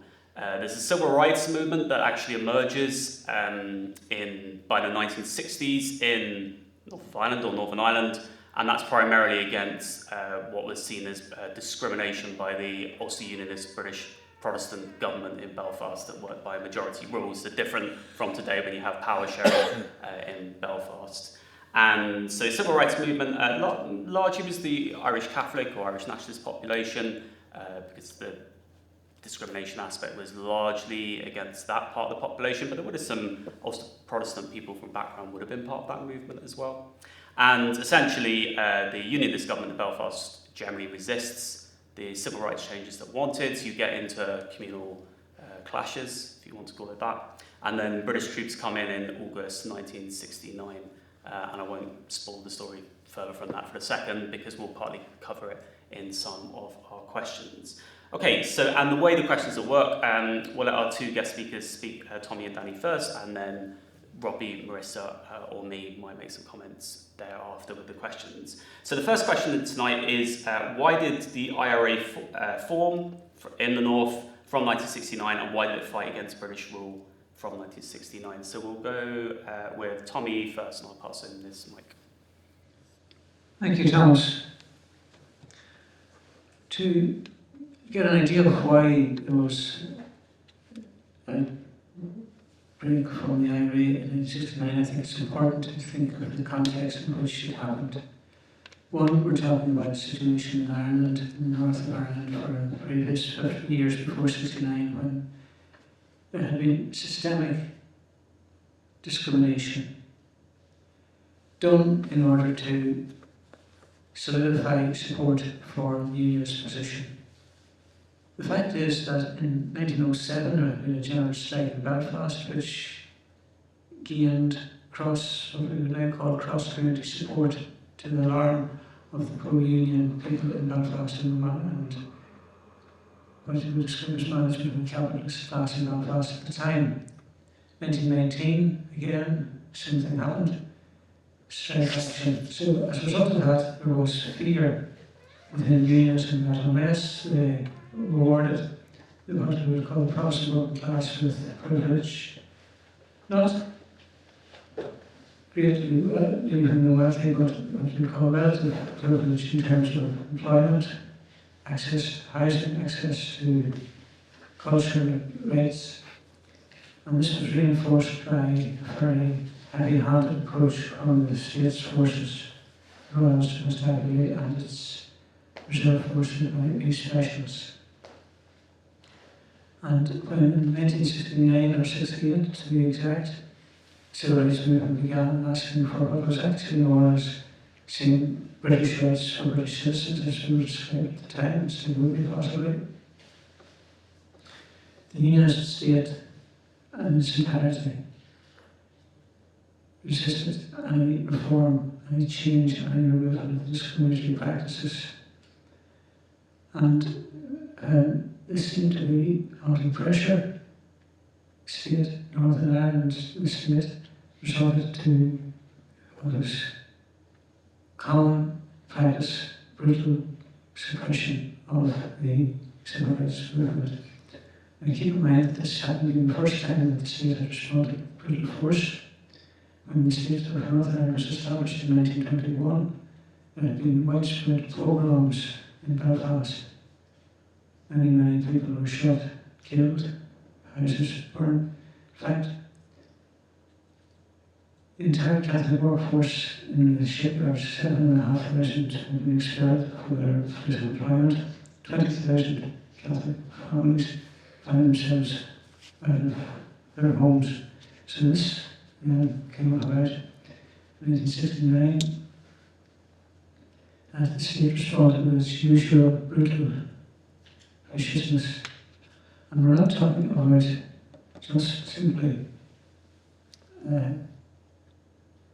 thugs. We're talking, you could possibly describe them as thugs. But these were not just ordinary people who attacked. This was the forces of the state itself. Rebels was the first people to die in 1869 were actually two men beaten to death by the RUC with batons. Now the rest of Irish was Stuyvesant. And on the 15th of August 1869, in order to suppress the civil rights movement, the rebels was this is an armed police force came into Catholic area, the Falls Road area of Belfast, shortened armed cars with 30 caliber machine guns, several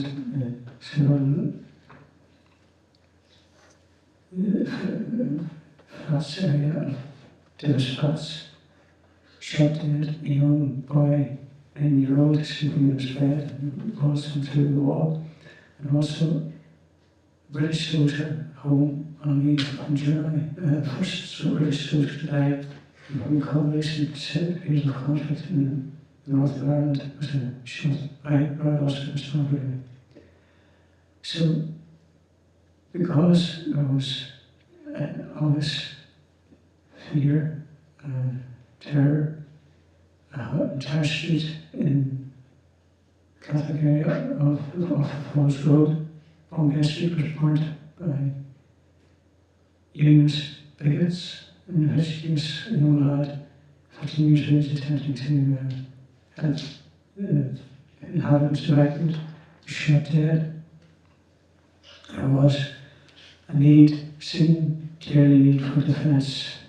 Keep in mind that in no society we need to defend for defence against that type of atrocity by the police. This time, the police were leading the assault on Catholic areas, Belfast, which led to clear need for defence beyond the state. Now, Ireland has a tradition of insurrection movements, and the only organisation with a history and a tradition and record of providing that type of underground resistance was remnants of the Irish Republican Army. At the time, in August of 1969, the Irish Republican Army was made by a group of people from Dublin who were not familiar at all with the savagery and viciousness that would be commonly employed in the Northern Ireland state, and led to a split within the IRA. Now, in some ways it was defined as a left-right split, which was not accurate. Actually, it had more to do with the efficacy of defence, and I think when I just mentioned the speaker for her sitting, there was an accusation made at the time that the Dublin leadership of the area had sold all its weaponry to the Free Welsh Army, which actually wasn't true, but it was widely reported at the time. So it led to a split, and a new group, which was the way to be known as the Division IRA. And because of the nature of the time, the need for defence, this group came along, and within a few months was able to demonstrate its ability to protect, to a certain extent, the population in Catholic areas in Belfast City. Over the next year or 2 years, 3 years, there was an escalation of offence.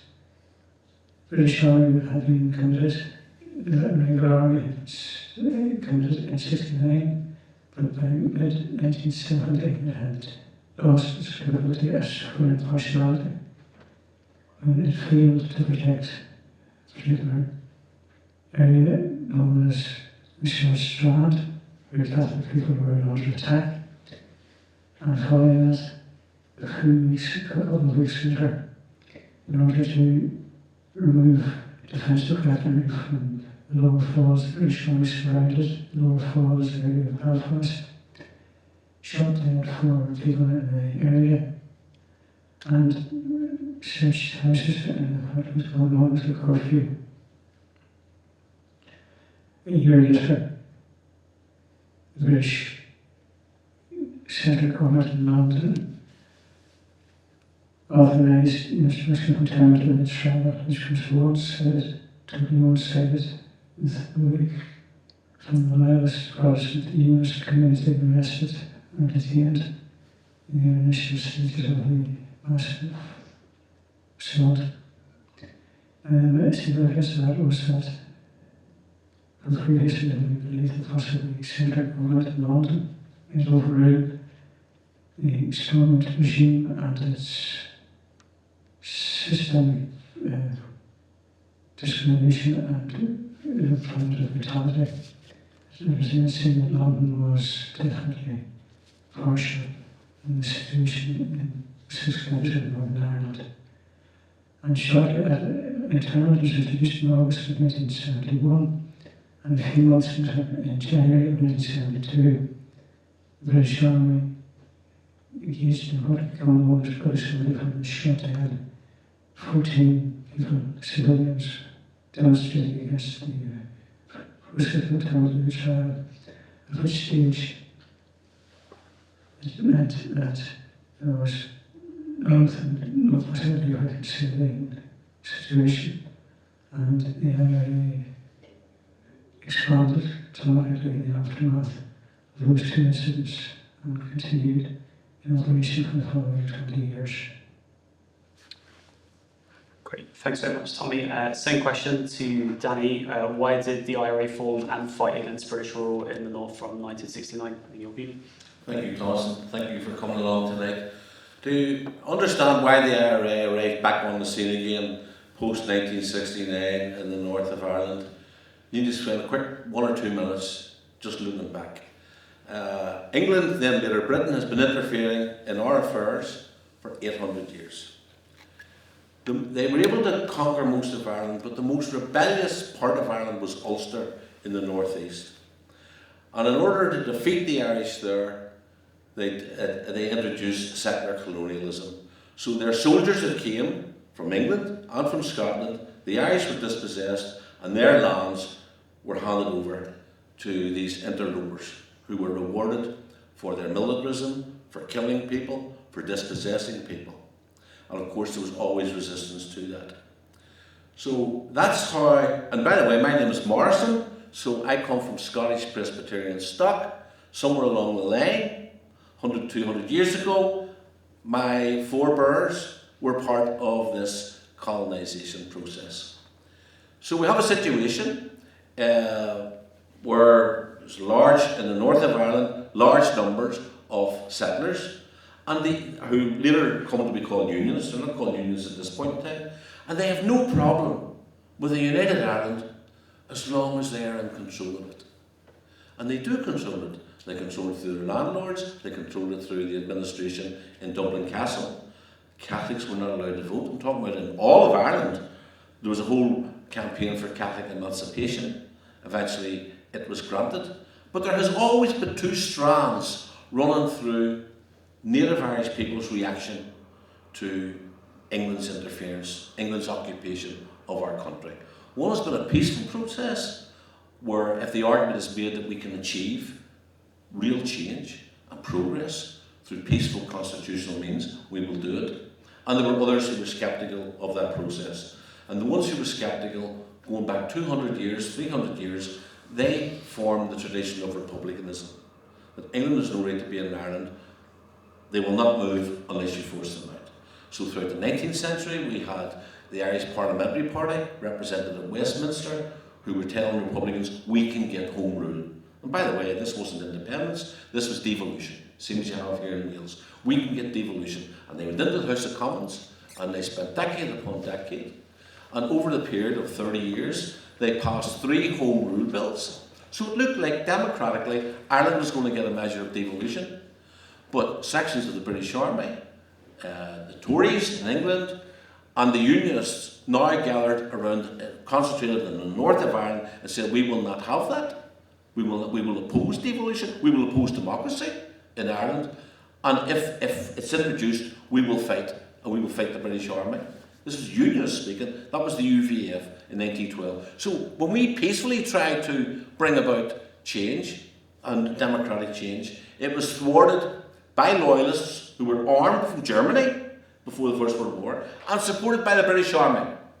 Senior members of the British Army at their main camp in Ireland, the Curragh, signed a letter saying, we will not move against Ulster, we will resign our commissions. So you had this conspiracy against democracy, and that explains why in 1916 Republicans rose in Dublin.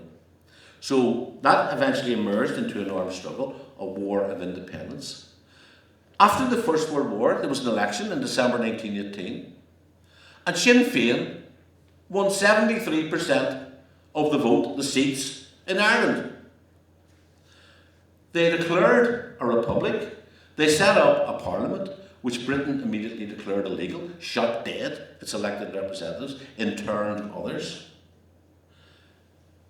And then Britain, with the Unionists in the north of Ireland, partitioned Ireland, divided up Ireland, and handed to the Unionists in the north absolute power, absolute control. The criteria for the boundaries of the state was a head count, a sectarian head count. It was because Ulster, and it was the Ulster Unionists who decided they were not having home rule for Ireland. Ulster consisted of 9 counties. But when they did their homework, they realised that if they included Donegal, Cavan and Monaghan, that within 10 years, because of the higher Catholic birth rate, demographically, the Catholics would be able to democratically vote this new state into United Ireland. So they ditched their brethren in those 3 counties and concentrated on 6 counties. And it was born in a baptism of fire. So immediately they tried to drive out the Catholics of Belfast. 500 people were killed. Thousands were driven from their homes. Even Unionists who were sympathetic, Labour type people who were progressive and sympathised with the nationalists, they were put out of their jobs as well. They were burnt out of their homes. On 2 occasions my grandparents were chased from their homes. So from the inception, the Northern Ireland state was not democratic. Now, the King of England, when he opened the Belfast Parliament, it said that there had to be measures to protect the nation. First of all, we were a majority in our own country, and now we're a minority in an artificial state in our own country. Proportional representation was brought in order to give the nationalists, who were Catholics, some sort of representation. The first thing the Unionist government did, after trying to drive the Catholics out, they banned proportional representation.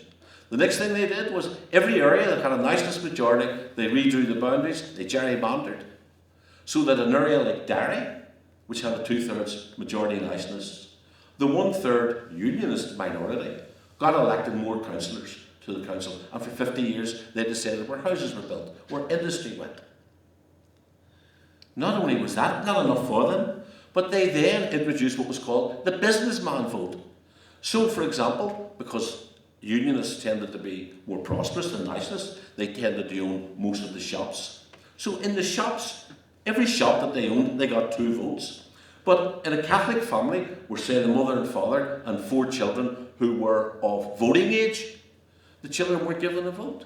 So in this way, they skewed things.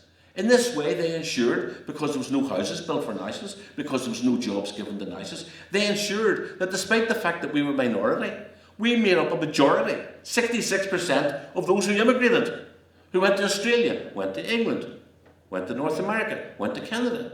And in this way, they hoped to keep control in perpetuity. As the Prime Minister said, we have at Stormont a Protestant Parliament for a Protestant people. So throughout all of those decades, we weren't represented. The national tricolour was banned. You weren't allowed to speak Irish. You weren't allowed to march. Loyalists in Orangemen could march in West Belfast. We weren't allowed even to march in the centre of town to celebrate St Patrick's Day. Our music wasn't on the radio. Our sports wasn't broadcast by the BBC. And it all came to a head in the 60s as a result of us being influenced by the Martin Luther's Black Civil Rights Movement in the United States and by the students' movement in Europe in 1968 in opposition to the Vietnam War. So again, even though, as I said to you, there was these two strands running through our community, if it could be achieved peacefully, constitutionally tried, but every time it was tried, peacefully and constitutionally, it was thwarted. So there was always, from 1916 onwards, an IRA in the background. And occasionally, throughout the history of the North of Ireland state, the IRA would attempt, rather weakly, because it had no means of defeating the Unionists, but now and again it would occasionally attack barracks, engage in attacks on border posts. In the 1960s, nationalists and Republicans decided to try the route of peaceful civil rights. Every march that was organised, solicitors would go along to the police and say, we're walking from here to here, through a nationalist area, by the way, not into unionist areas, because we do not want to offend our neighbours. Ian Paisley, who was an up-and-coming demagogue, would then call a counter-demonstration. And that allowed the Minister of Home Affairs to ban both marches. So it was now illegal to take part in a civil rights march. And when people marched, they were battened into the ground, they were beaten. And so there was a lot of frustration. On top of the demands for civil rights, as Tommy said there, all of the civil rights movement was looking for the rights that people in Britain had. The civil rights movement was crushed, beaten, but inside the Republican movement, people were warning, every time we have tried to bring about change, and they'll be able to show at the time of partition, before that 1912, when the UVF and the British Army said that if Westminster democratically votes for Home Rule, we will oppose it, we will fight against it. Republicans were warning inside our community that if we continue this demand for civil rights, there's going to be a reaction, and we better be ready for it. And the IRA let the people down.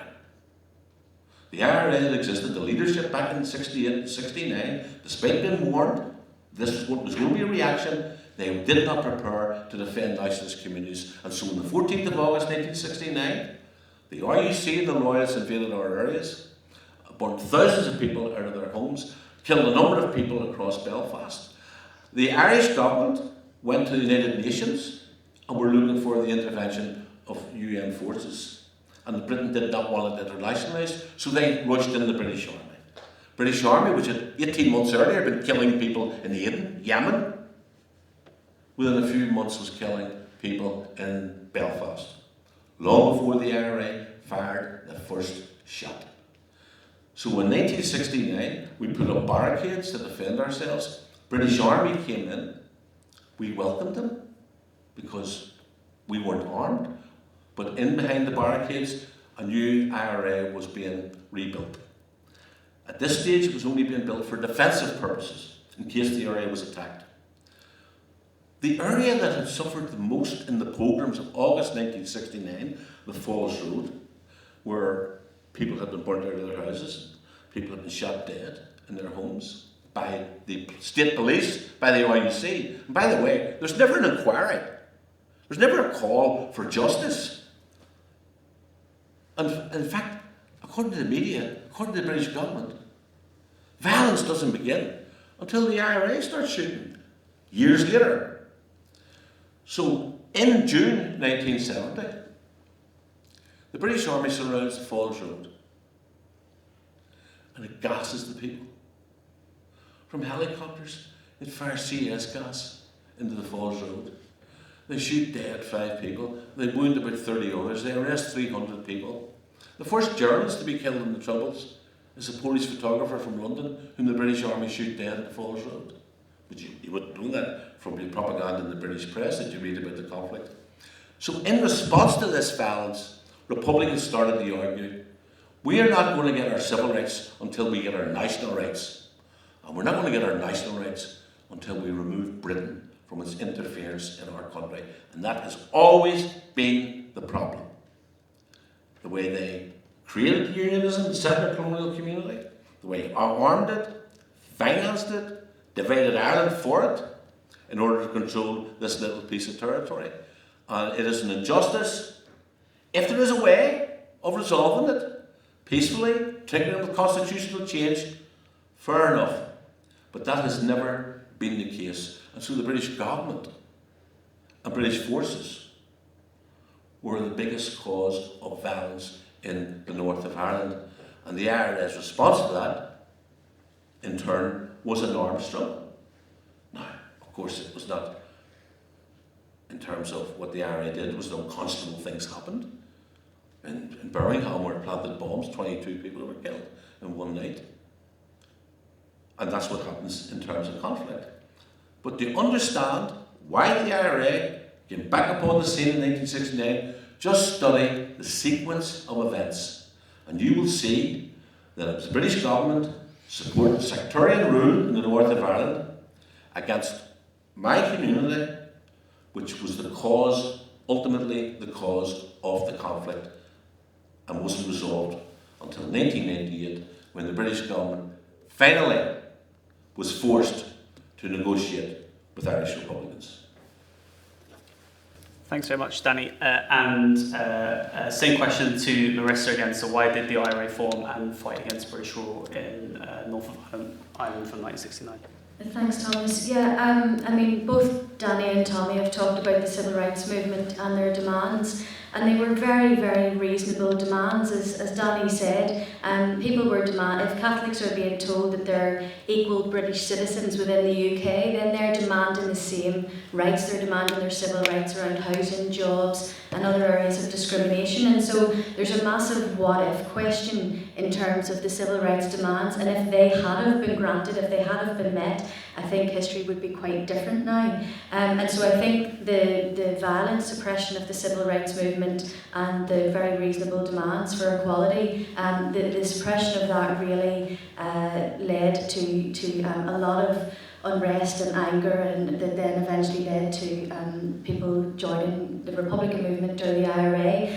And also both Tommy and Danny have talked about the role of the IRA in terms of defending Catholic areas. So in 1969, both talked about the burning of Bombay Street, a very famous incident in the Lower Falls in West Belfast, where I'm from, and loyalists came in and along with state forces were involved as well, and they burnt a lot of the families out. My family was one of the families that were burnt out at that time, and it had a massive devastation on families and on the community. And when you had things like the burning of Bombay Street, mass internment, you had people seeing their family members, their friends being arrested, interned without trial.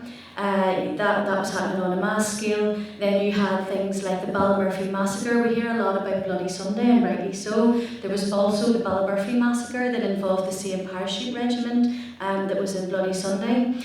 So when all these things happened, the IRA and people being drawn to the IRA 69 and in the immediate years after, all these events really acted as things that got people very angry, very motivated. They wanted to defend their communities, and they were drawn to the IRA in the back of these various events. And I think also it's important to contextualise all that within the fact, as Danny and Tommy have both said, you know, the provisional IRA didn't emerge into a vacuum in 1969.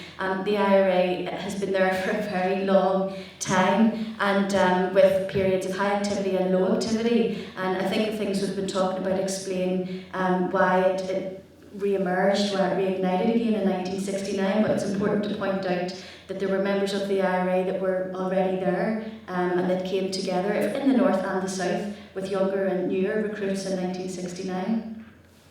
Great, thanks very much, Marisa. And Robbie, do you have any views you want to share on this question? Yes, so I would split this into two distinct questions. So firstly, why did the IRA emerge as a significant force? And secondly, why did the IRA continue to fight throughout the conflict? So to answer the first question, I'd argue that the experience of discrimination within the Northern Irish state made more prominent by uneven allocation of the resources of the welfare state between Catholics and Protestants fueled the Catholic civil rights movement, which created an atmosphere of confrontation that made the IRA increasingly relevant. So identification with the Catholic community in terms of a not unreasonable sense of discrimination and the need for communal defence were key motivating factors for those who joined the IRA at that time. And then to answer the second question, there are sort of two different views. One being that the IRA used continued violence as a negotiating tool to prove their capability and willingness to continue to fight indefinitely until an acceptable compromise agreement was reached. Or they believed that victory was achievable through continued violence and therefore continued to fight until it became clear that they were in a stalemate situation. Great, thanks very much. I'm not going to add pretty much nothing else to that because I'll be covering the same themes as our panel, and I'm in concurring and agreeing with people, certainly in terms of why does the IRA form and fight against British rule in Northern Ireland from 1969. It's a combination of long-term, short-term factors for me. Long-term, which we talked about, Tommy, Danny, Marisa have mentioned, and Robbie, like going back in time partly as well, like on what Republicans would have seen as the undemocratic nature of partition. And there's examples of that, say like counties Tyrone and Fermanagh are put into the Northern Ireland state, but yet at the time of partition they actually have Irish Catholic majorities. But I think then of course in other areas what we were talking about, the effects of discrimination by the Ulster Unionist devolved government in Belfast. And I would say with that, it's not that, my view on that would be, it's not the British government, I think, would, and no one said that here, and I'd be in agreement with that, the British government were telling unionists don't discriminate, they chose to do that. But I know certainly, if any of you are in my class, you're going to be, so I hope I'm not spoiling your first seminar conversation at the end, which is about, okay, who's to blame for the outbreak of the conflict? But I think, certainly my own view would be on that is, and I use an example, if the Senate today passed an act banning, it wouldn't do this, but this is hypothetical. If it banned all people with blue eyes having employment, Westminster can shut that down tomorrow. They have the power to do that. So my point with that with the British government is, there was certainly, particularly members of the Labour Party in the 50s, 60s, we see, they were raising questions about the discrimination going on here in Northern Ireland. And the British government said, look, that's a devolved matter. It's a devolved matter for Belfast. So, the British government, in my view of that, could be held responsible because they could have intervened earlier with the discrimination to stop that. And then obviously we talked about the things civil rights movement, but when the British Army entered, it's these particular standout indiscriminate actions. So things like internment without trial, we talked about Bloody Sunday in 1972 as well, that then just drives further recruitment into the IRA overall. Okay, so my second question, and we'll start with Danny this time round. Moving forward 10 years really from the start of the conflict, could you talk about the hunger strikes and their effect on the conflict from 1918, 1981? The hunger strike, two hunger strikes, 1980 and 1981, were probably most important event in 20th century Irish history since the 1916 proclamation. There's absolutely no doubt about it. Again, the British government was responsible for it. As it did with in America, where George Washington was considered to be a criminal. Anybody who opposed British rule in India and Kenya, you name it, or South Africa, the word terrorist hadn't been invented until late 19th century, but that's the word that they subsequently used. Terrorism, criminals. They attempted to criminalise Wolfe Tone, the founder of Irish Republicanism, after he was arrested, and he refused to accept. He took his own life. There have been examples throughout the 19th century of Irish Republican prisoners refusing to accept being called criminal because Britain has attempted to make criminal the fight for Irish freedom.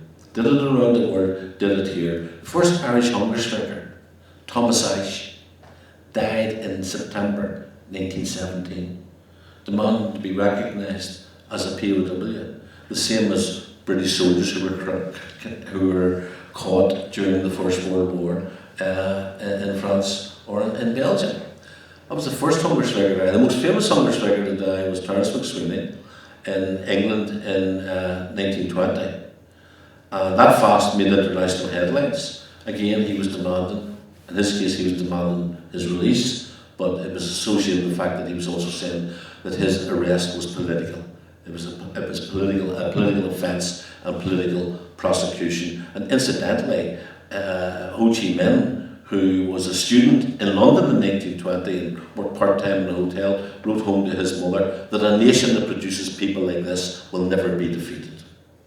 So there's been a history of hunger striking against attempts by the British government to criminalise our struggle and our volunteers.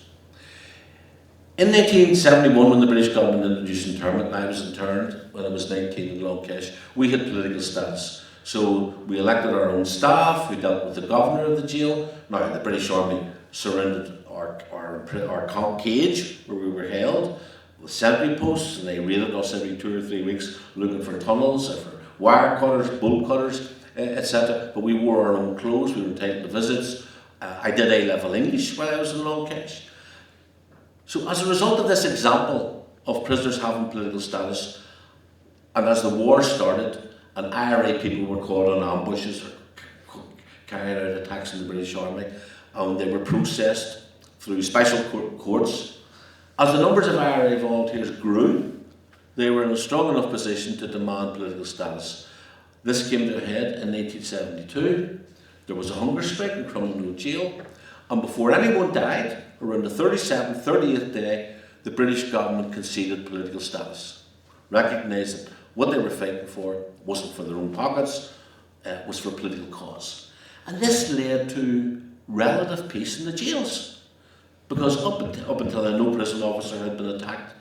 So the prisoners who were sentenced IRA prisoners were then moved from Belfast Crumlin Jail to Longkesh. They were in part of the Longkesh camp, but separated from us, but held in cages, wore their own clothes, didn't have to do humiliating prison work, and were entitled to visits, food parcels, etc.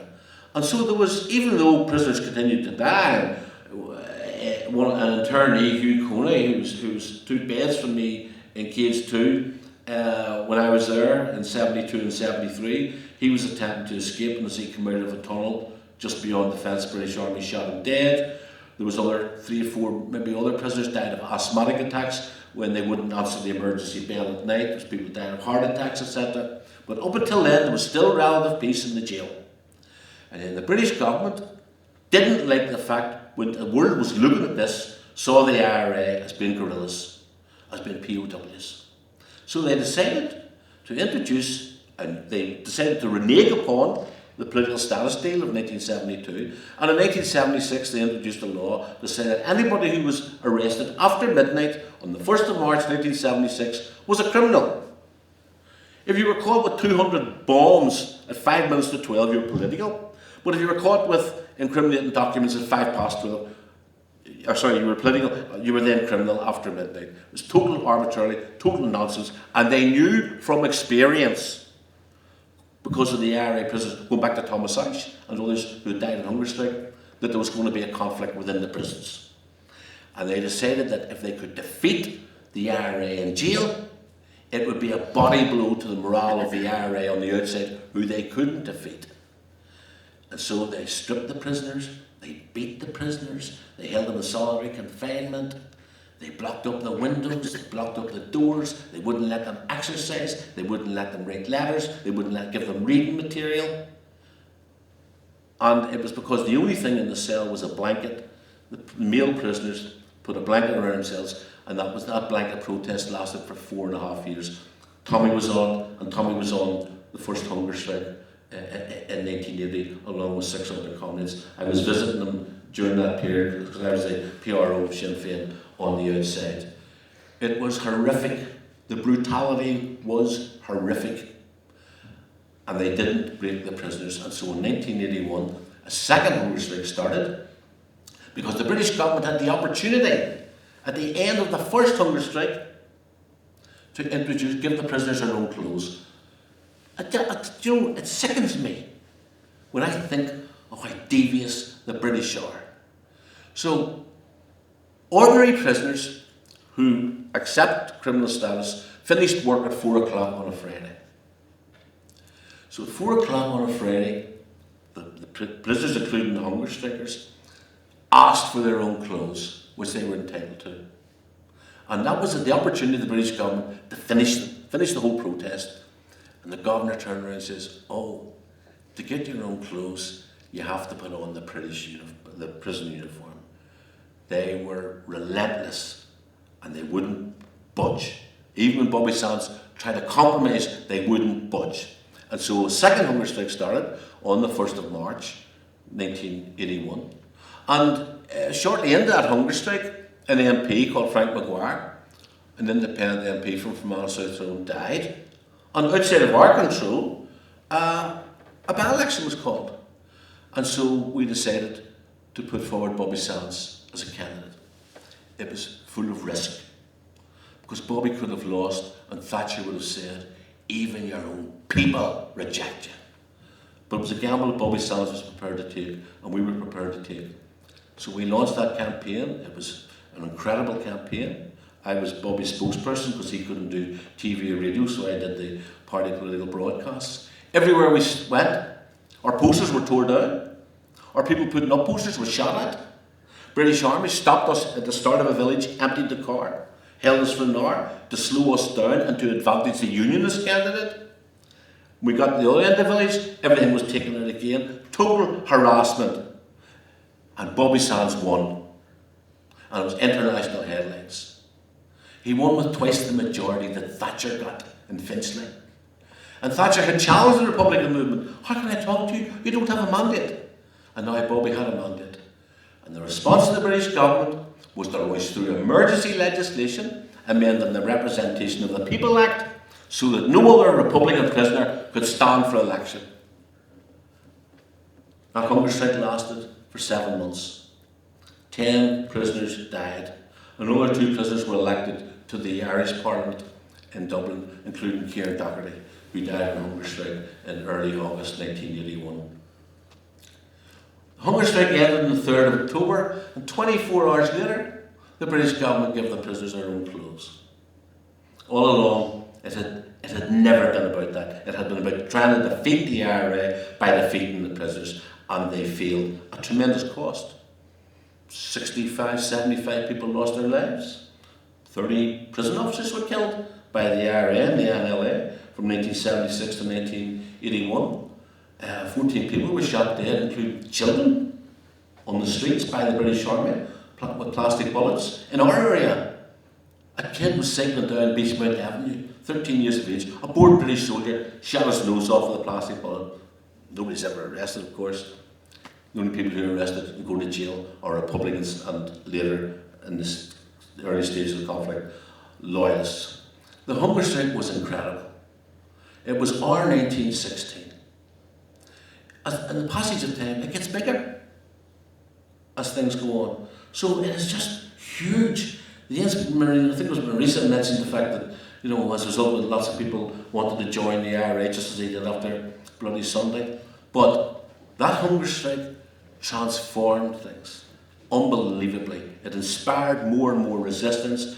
British rule, in my opinion, was defeated by the blanket men in the H blocks in Long Kesh and by the women in Armagh Jail. Thanks so much, Danny, for that. Same question to you, Tommy, and I'll pass you the mic for this. Could you talk about the hunger strikes and their effect on the conflict from 1980 to 1981? Well, I think as Danny has very eloquently laid out, it transformed the situation. The British government had attempted to, as known as the Fein narrative, by introducing what they call criminalisation in the 70s, in order to say that what was happening in 6 counties of Northern Ireland wasn't a battle for democratic rights, it wasn't a battle for an Irish Republic, it wasn't political struggle at all, it was actually criminal terrorism as it was defined. And in order to enforce that, as Danny has outlined, they decided to move what had been accepted as a political status of Republican prisoners in the prisons. Now, Donny has outlined the situation quite adequately, so I'll not go back over what he has said. The prison situation meant that before the hunger strikes there had been a movement of relatives supporting the prisoners, and there has been a long history of Republican prisoners in Ireland, from the United Irish Union, but certainly O'Donovan Russell being arguably the first blanket ban in the middle of the 19th century, when he refused to, an Orthodox exclaimed in Ireland, refused to accept the British designation of criminal, and for many months kept in solitary confinement, out the blanket, handcuffed,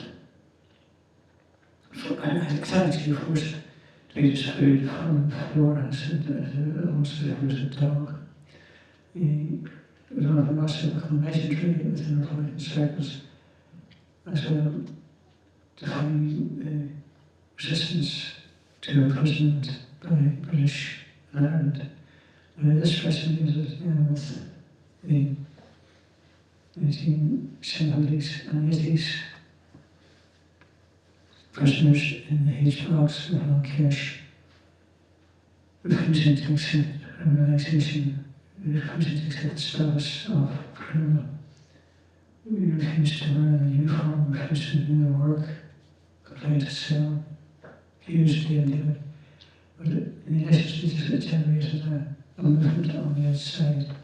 In 1878, it was before 3 years before Bobby Sands died, there was a march to commemorate the first Soviet march from Glengarry to Dungannon and County Rome.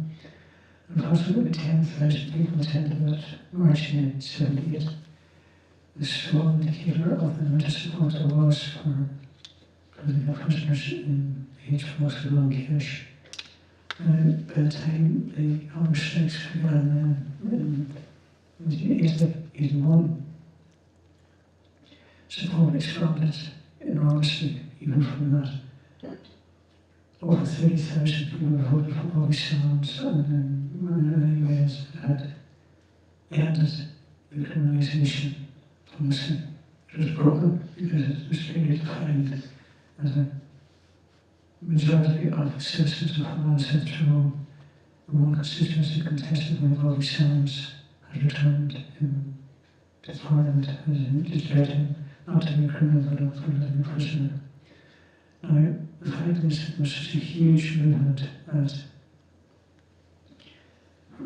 prior to Bobby Sands being elected, the constitutional nationalists of the SNP held electoral power, uniquely representing the Catholic nationalist Republican population in the north of Ireland. Bobby Sands was the first Republican prisoner, the first Republican to be elected in about 20, 30 years. There had been Republican prisoners elected in the 1950s from the very same constituency, but this was a massive breakthrough when Bobby Sands was elected, and it indicated very clearly to, not only to Republicans, as they could challenge electorally and win electorally. Done the same for the Irish Republicans in the Republic of Ireland, South Ireland, where 2 prisoners were elected during the general election in the Republic, and several others had to succeed, although they didn't maybe win a seat, and received very favourable returns at the electoral at the ballot box.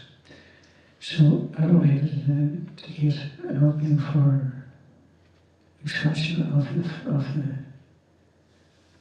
the zone for Republicans in Ireland, but it also indicated, I think, very clearly to the British state that it was a situation they couldn't hope to win.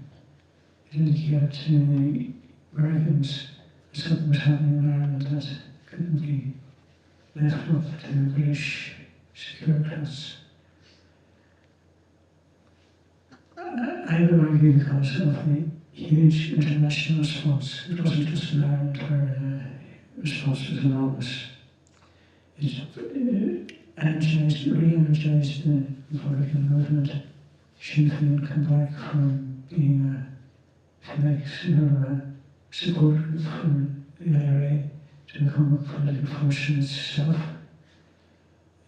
It recruited enormously from the support base that had been developed through the hunger strike period, not only in Northern Ireland but in the Republic of Ireland as well. And what was came to join the British Sinn Fein movement at the time, a lot of young people, a huge amount of young people, particularly young, articulate, intelligent women, came to the fore. Seeing this, there had also been a huge, as I said, international response. 5,000 people marched through Milan, thousands marched in Paris, Berlin. The record shows that Desmond in his prison cell noted the fact that an Irish patriot had died in a hunger strike. If he had lost to mention it, similar to what Hutchinson has said about Chancellor Shirley. Peter Desmond commented that it would be impossible to face someone in a movement that had endured hunger strike to the death. Obviously, with such huge movement across the globe and in Ireland, British states took notice of it and began to negotiate. Shortly thereafter, of course, Bobby died, Bobby Sands died. His election agent, Owen Karen, was elected in the following by-election, which indicated that it wasn't a flash in the pan.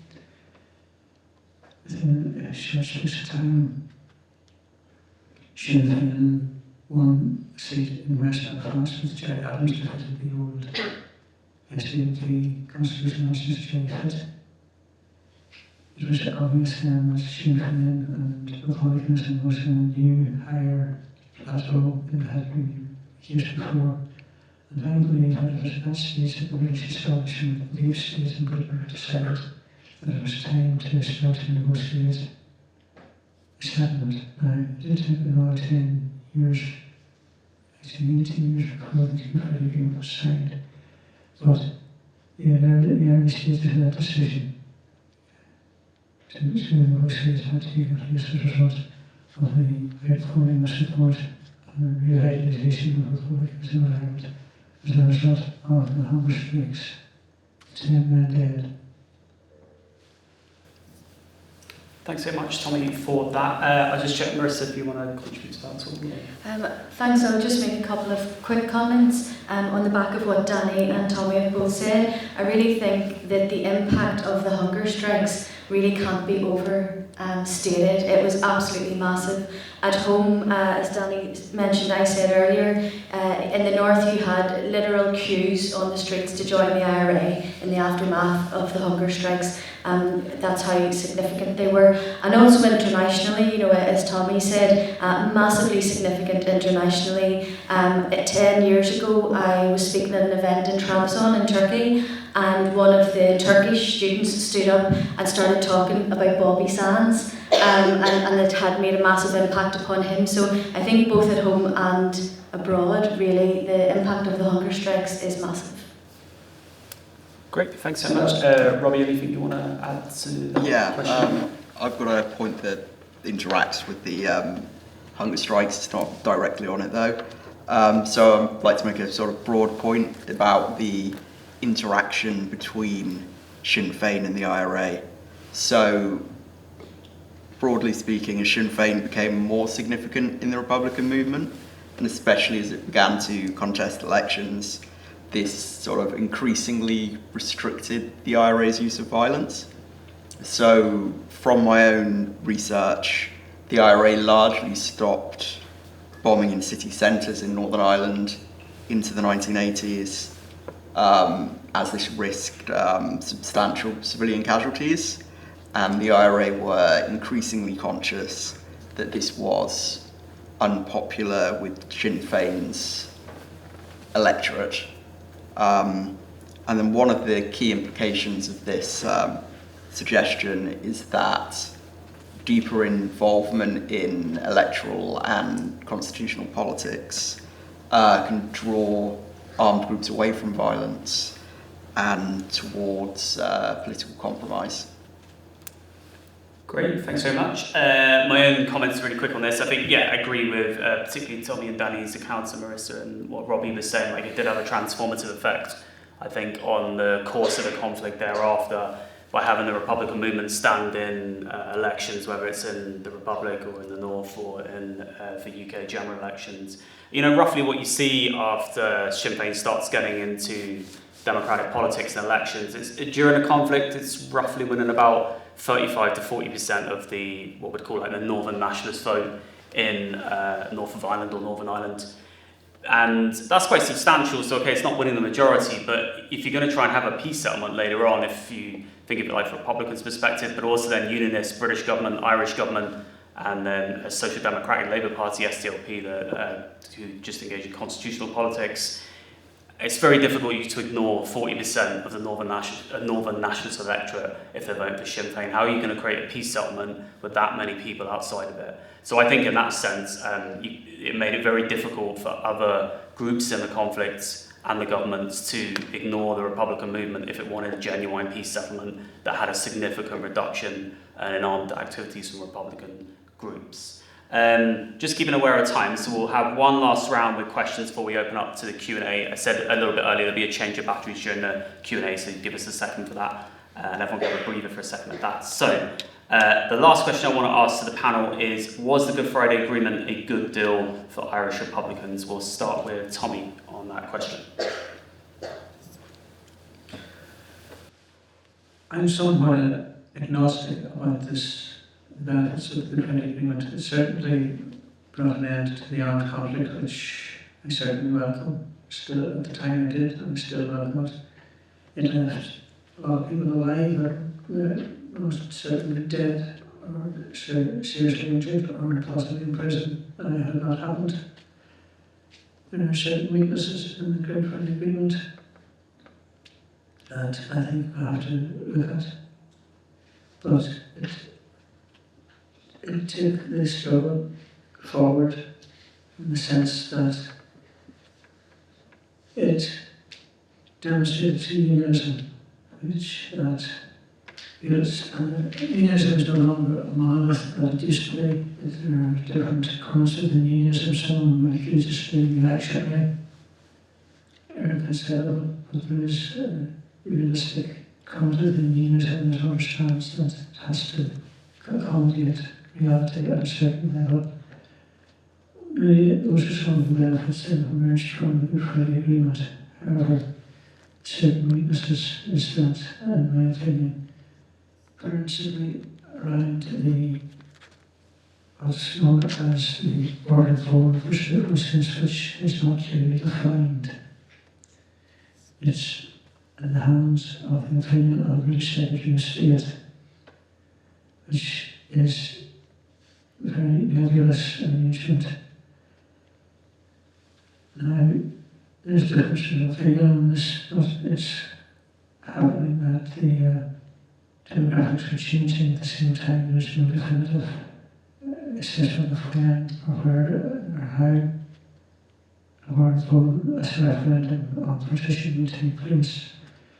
The weakness there I see is that if it isn't made out clearly, two things happen. One, there's a possible, I'm not advocating this, let me be very clear, but there is a possibility that certain Republican elements might re-engage in a conflict in order to force like a referendum.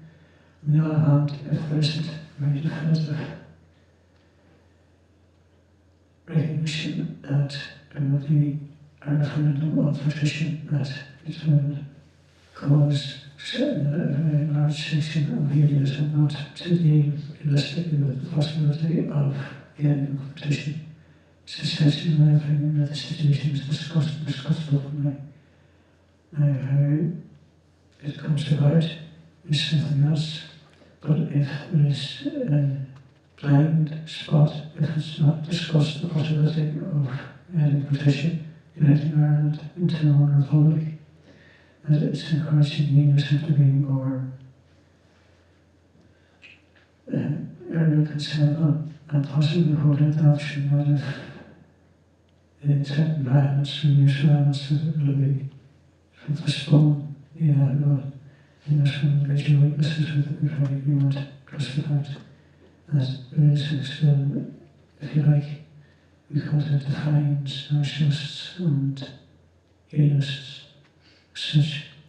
It has not addressed underlying sectarian divisions. But to go back to the original point I made, it has allowed from the end to violent conflict. It's not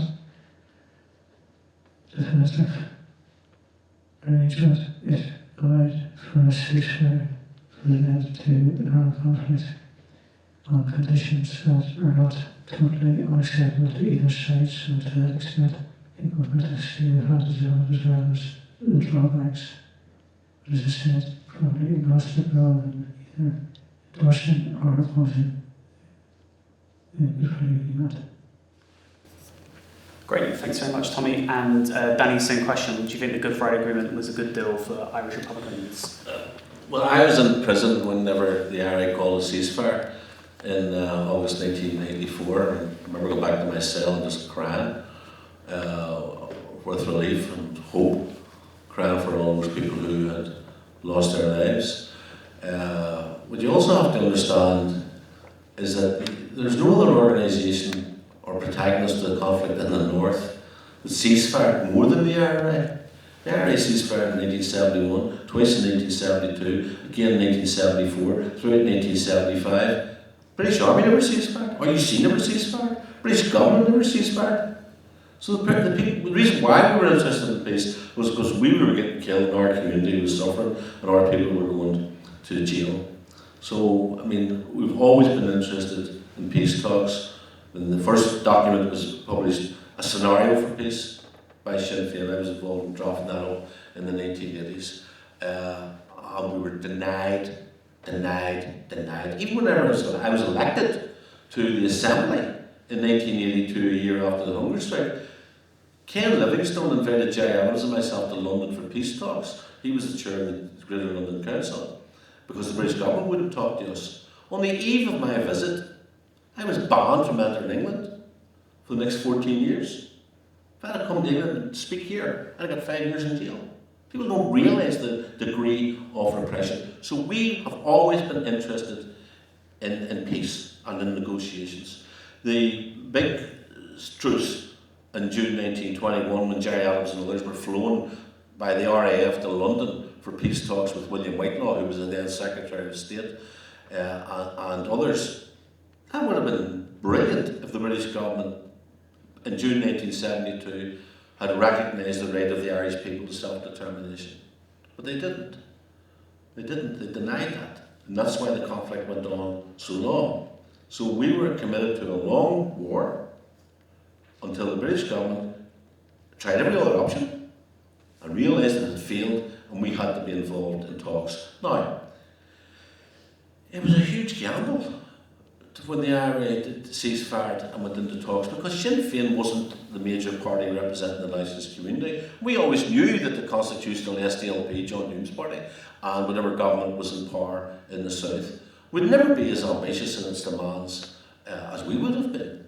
But we had to take that risk, and our ambition was circumscribed by the paucity of thought and ambition that they had. Lack of ambition and lack of imagination. But we went into it. And it's not the end of the story. It's a work in progress. It is an experiment.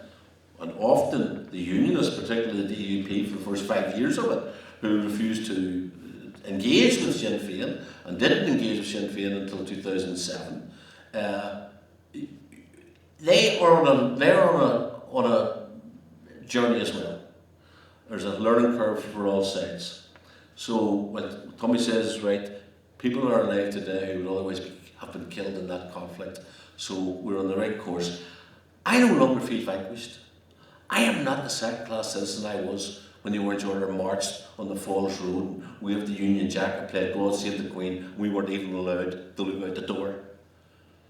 Our community is really, really confident, to the extent that Gregory Campbell of the DUP and the MP for East Derry says, oh, the Catholics are getting everything, Republicans are getting everything, we're second-class citizens, which is not true. We're involved in democracy and equality.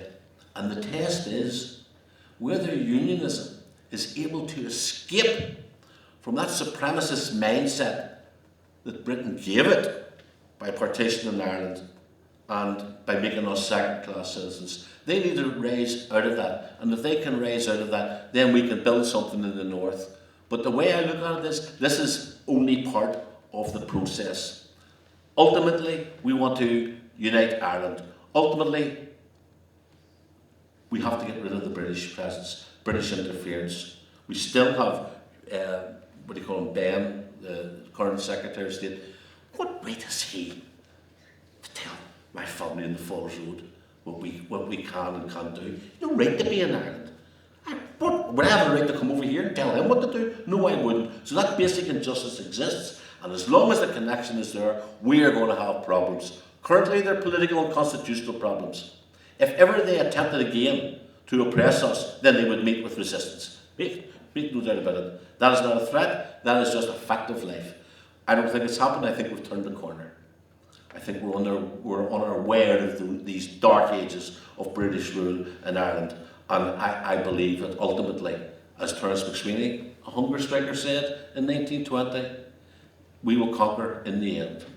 And I believe that's what's going to happen. There's going to be an end of British rule in Ireland. Sorry about Wales, you're going to be there for a bit longer, but we're going to be finished with that connection in my generation. Thanks very much, Danny. And Marisa, do you have any thoughts on the discussion? Yeah, thanks.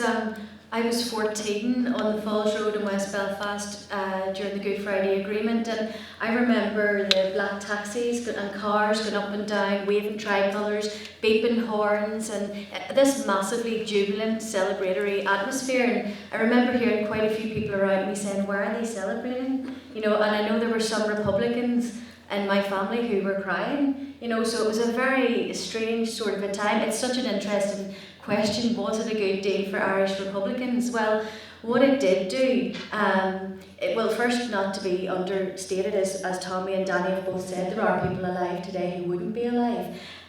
Also what it did was that it provided a way forward for Republicans to still pursue their ultimate goal of Irish unity, their objectives, but in a non-violent manner. So it removed the violence there, and it provided this other way forward through the consent principle, and it provided for a vote to take place, which is also called a border poll. There are many Republicans, although Sinn Fein is very much in a majority, I'm not suggesting otherwise, but there are Republicans throughout Ireland for whom the Good Friday Agreement and the political process aren't good for republicanism, so-called dissident Republicans. Bernadette Sands McKevitt, she very publicly said Bobby Sands didn't die to be an equal British citizen within the UK. So there are Republicans that are vehemently against the Good Friday Agreement and think that it really was the selling out of Republican objectives and traditional republicanism. Of course, Sinn Fein strongly refutes that, and Sinn Fein, as Danny has mentioned, sees it as a long journey, and this is one step on the way to the ultimate objective of Irish unity. Equality was a very important step in that journey, an extremely important step, and that's come about through the Good Friday Agreement and the legislation that's been brought in since then. So it's still, I think, for Irish Republicans very much a process, but as I say, there are those for whom, including armed groups, for whom they're totally opposed to it. Thanks very much, Marisa. Do you have any thoughts on this, Robbie, this question? Yeah, so I'll keep this brief so we can get on to questions. But so in my view, so the Good Friday Agreement gives a pathway to a united Ireland without the need to resort to violence. I think the question with that is how viable that pathway is. So, in my view, a referendum holds some risks for Sinn Fein, because if they are if they lose that referendum, that would be a powerful tool for those who don't want to see a united Ireland and would make it more difficult to achieve. I think the Scottish independence referendum is probably a similar example of that. Great, thanks so much. Just before we go on questions, my thoughts would be, I think everyone had to make compromises, and this is the same. Again, if I look at, say, students being in my class, we have that question of unionism. Did the UUP or DUP win the conflict? Well, the DUP certainly didn't think so, because they wouldn't sign the Good Friday Agreement. And even the UUP, we have to look, where they've come from across the conflict, and certainly, points you've made here tonight and different work from like Danny and Tommy in their own books, they make the point that you go from what was Protestant majority rule discrimination situation, and by 1998 you have the main unionist party. At that point, the UUP have signed up to power sharing and cross-border bodies, which is something they also rejected of an early power sharing attempt in 1973, 1974. So in my view, again, alongside Republicans, but they also made compromises, as I do actually think the British and Irish governments did as well.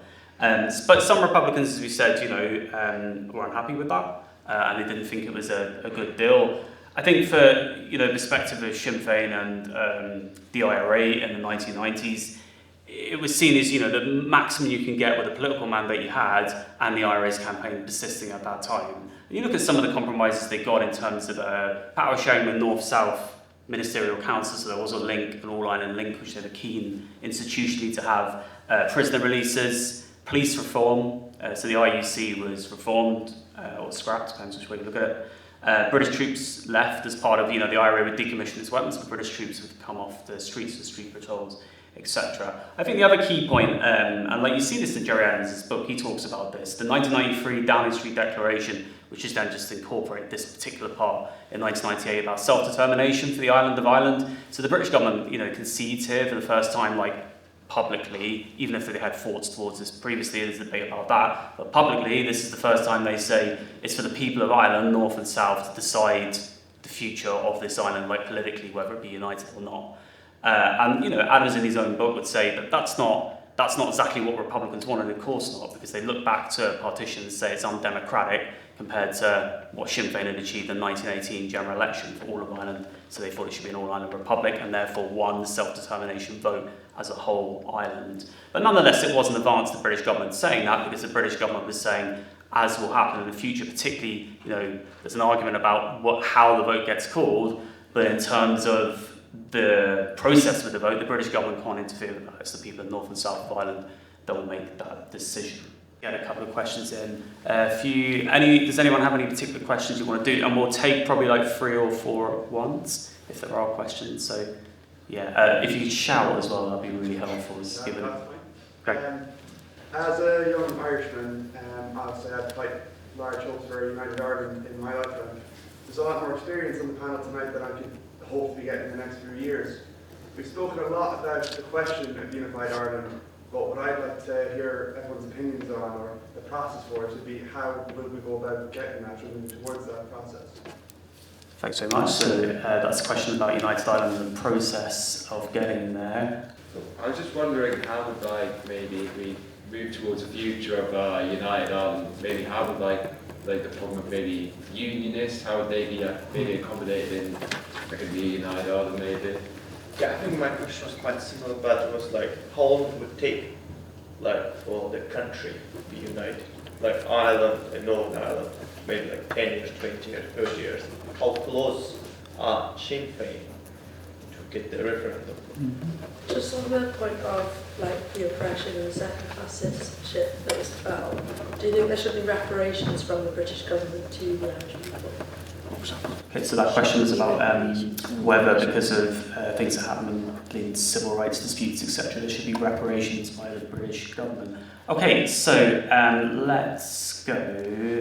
Danny, maybe first to respond to any of those questions you want to. Okay, so was one about the process of getting the United Ireland? How would unionists cope in the United Ireland? How long will it take? And the question of reparations. I don't know the answer to any of those questions, to be honest, but I do know that we are certainly on the right path. The fact of the matter is that the DUP, the largest unionist party, backed the hardest of Brexits. Theresa May's proposals, for a backstop and for Britain to remain in some form of harmony with tariffs in the EU would have kept the North and Britain on an equal footing. Instead, the DUP went for the hardest of borders for this very reason. They felt that there would be protests around the border, particularly if you were a farmer who had land in the north and in the south, and suddenly customs men were stopping to check your cattle. People would protest, the police would be called in, police car would be overturned, police would complain, we can't control this, we need the British Army. Dissident Republicans would take a crack at the police, at the British Army. Next thing, you've got the hard border back up in Ireland again, and that's what the Unionists, the DUP, were actually hoping would happen as a result of them backing the hardest of Brexit. They wanted a hard border back because psychologically that would have strengthened the union for them, and it would have been very demoralising for us.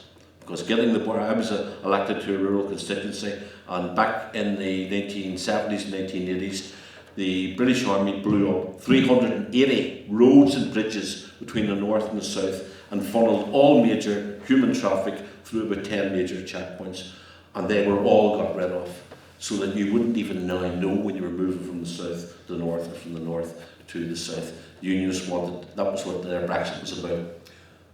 But on the other side of the coin, a lot of people who felt unionism would have voted unionism, but who were business people and who think in terms of business, they liked the fact that the North had a foot in the European Union and also was trading in the South into the European Union. So the amount of All-Ireland business, commerce, has really quadrupled as a result of Ireland's particular relationship with the European Union. That is, that the North is inside the single market. So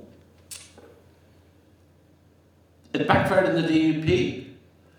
It has allowed a lot of unionists who formerly would have been totally opposed to United Ireland on the basis that the IRA were bombing them into it, now to look afresh at what United Ireland would look like politically and economically, and think to themselves, I am considering that for my own social economic reasons.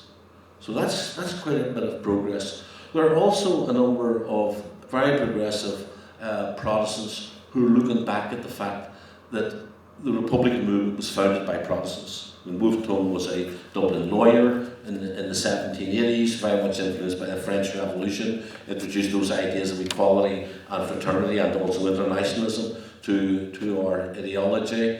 And they're looking back, because back in 1798, the rebellion in 1798 was mostly organised by Presbyterians who considered themselves United Irishmen and who wanted an end to British rule in Ireland. So there's a lot of people who are now looking at their roots back then and looking at republicanism afresh. Not the republicanism, I suppose, if you want, of the provisional IRA, which was involved in the bombing campaign and the armed struggle, which, from a point of view of unionists, the IRA was killing people in uniform.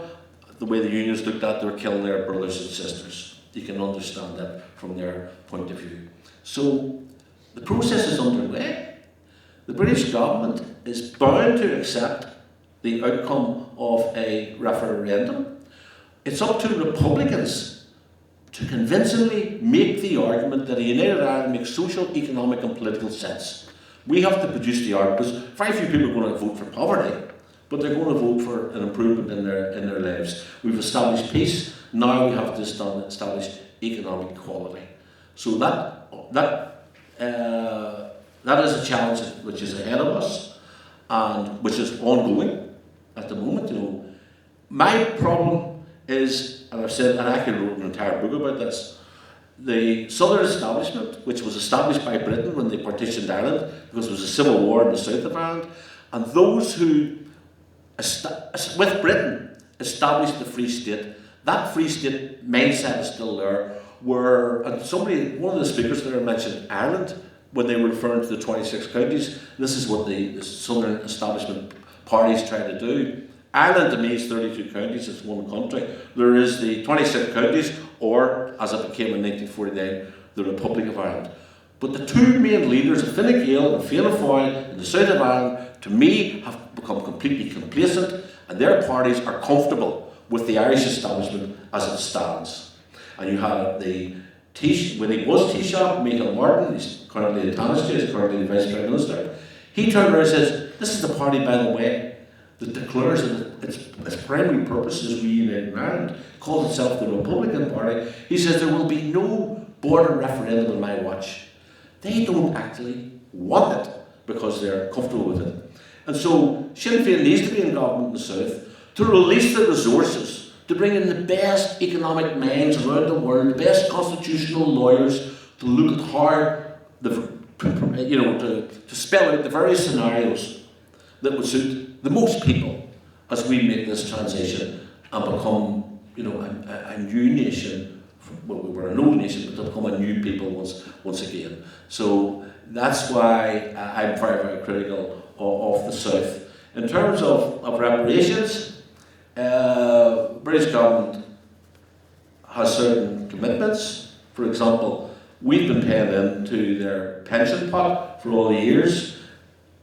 There has been, especially Tories, a few years ago hinted that, it's nothing to do with us, the pensions have nothing to do with us. They would renege on that. But they would have to, there are commitments that they would have to make to make it work. Otherwise they're going to poison the relationship between the two nations forever. So, as far as I'm concerned, we've a peace process, McKearney is no longer vanquished, we have a pathway, we have a work in front of us in terms of convincing people about the social, economic and political merits of it. That is achievable, it's doable, and if we can release the resources to make the argument even more persuasive and clear-cut, then we can move a lot of unionists in that direction. I have a number of friends who are former RUC and former British soldiers. They've all got their Irish passports, and they've said to me, Danny, if there's a referendum, people vote for United Ireland, I'm in. And that, to me, is really refreshing, honest and promising. Thanks very much, Danny, and Tommy, if you want to respond to any of the questions that were asked. Well, how do you get United Ireland? I believe that within the next 10, 20 years it's going to be decided by changing demographics in the north. I think that's an inevitability. Now, that's how that comes about, as I've said before in the previous question. It is so unclear the conditions for it to come about, I think it's going to have to be addressed. The question of accommodating unionism, I think, as Danny has outlined, is not really as difficult or impossible as would be promoted by some of the more reactionary elements within unionism. At one stage, what now would be defined as unionism, parts of Belfast, East Belfast, working class, across some areas of Belfast. There was a very strong labour movement. Just as I said, in the 1930s, there was a large number of members of the first working class decided to support not only United Ireland but a very left workers' republic. Famously went to Bodenstein with the power break the connection not with Britain but break the connection with capitalism. So that tradition is not completely gone and can be restored. The fact is that as economics change, that it's to bring about the conditions which would encourage working class people to see where their interests lies. This is a purely economistic argument. But keeping in mind that there's custody hospital in close down Belfast. The start of the troubles in 1969 was about 10,000 employed in Belfast shipyard. Now it's bankrupt. There's talk about it being sold to a Scottish company. It was the most famous industry in Belfast in the 6 factories. It's in a desperate stage. It has left them very disorientated first working class in Belfast. And having said that, it is within unions within the present working class there are, as Danny has outlined, there are people willing to accept the fact that if majority changes, they will accept it. I've actually heard several members, big members of large organisations say that while they don't necessarily favour United Ireland, and if voted in favour of any petition, they will accept the democratic decision. So the people from the most hardline unionist areas of Belfast heard them say that. So it is room for optimism. In terms of integrating unionism, at the moment, the deputy leader of Fine Gael, that's the right-wing group in charge in the Republic of Ireland at the moment, the deputy leader is Presbyterian from County Monaghan, and her grandfather actually signed the Ulster Covenant. That lady is very, I heard her describe herself as a proud Republican in Belfast in 2016. So it's quite possible that people will change depending on the circumstances. In terms of reparation in the British state for what the interpretation of the inflicted in Ireland, I think it's an excellent case to make, but I'm very doubtful that it will happen. Within the last couple of weeks, Keir Starmer and James Cleverly and the Chancellor of the Exchequer have rejected any case for reparation for the disastrous, despicable behaviour of the British state over the years, for over 3 centuries. 3 to 4 million people were transported from Africa into slavery to work for nothing, to contribute their labour to the benefit of Britain. Britain has become one of the wealthiest countries in the world based on slavery, the enslavement of the African people. And those people in power and the industries have simply rejected and harmed any possibility of even dealing with that situation. So dealing with Ireland, the first colony in the British Empire, hopefully will be the last, but I think it's been made for it, but for them to do it, we'll be very sceptical. I don't think we will. Great, thanks very much, Tommy. And Marisa, any points you've got? Yeah, well, Brexit really changed everything. I mean, Brexit completely, dramatically changed the political landscape, and both Tommy and Danny have said about unionists now getting Irish passports. I mean, that's one thing, but also, if it comes to a border poll on Irish unity, you have the hardcore, whatever you want to call it, on either side that aren't going to change their mind. But in the north, you have this really increasingly significant middle ground. And it's been growing quite significantly, and I think that the border poll could be determined by that middle ground. And really, I think what Brexit has done is it has provoked that middle ground into looking at the socio-economic conditions and questions, and they are now asking, would I be better off in a united Ireland within the EU, or would I be better off staying within the UK but outside the EU? So I think Brexit has really altered that landscape and has thrown up all these significant questions. Great, thanks very much. Robbie, any points do you want to make? I think I'm good. Good. Yeah. Okay. My points would be the process. I think it's interesting with the Republic and also with the North because they have had separate Republic because of its constitution is used to having referendums quite frequently. So I think linking to United Ireland's debate, and I'll get on to whether I think it's going to happen in a second, but people would be quite used to like two-stage processes. I know from chatting to some people in the Ireland's Future group that looks at debates about unification, what form it would have. There are some parallels like in Europe. So Greenland is separated from Denmark and it's been doing it over a 10-year period, like what they call like rolling independence. So I think it definitely would be like a stage process. You'd have like first stage is, do you want unification, north and south? I think then what you'd end up with in say 10 years after is the discussion about, okay, which form of government you want, which form of economy you want. And in some respects as well, I think that would be the interesting part, because if you look at the parties in the north, the main representatives of nationalism would be, you know, centre left or left, with Sinn Fein, the SDLP. Fine Gael and Fianna Fáil, you know, we've had various points tonight from the panel. Yeah, I would see them as like right wing, certainly socio-economically, yes, or centre right.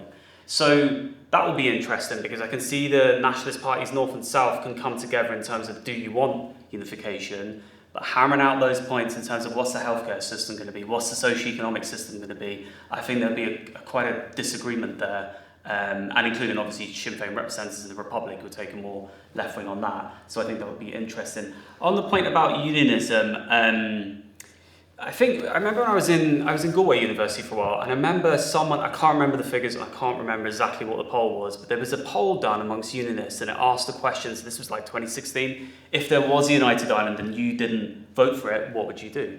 And I think it was like a majority of 60-70% said they would accept it and you try and get the best deal possible for your community.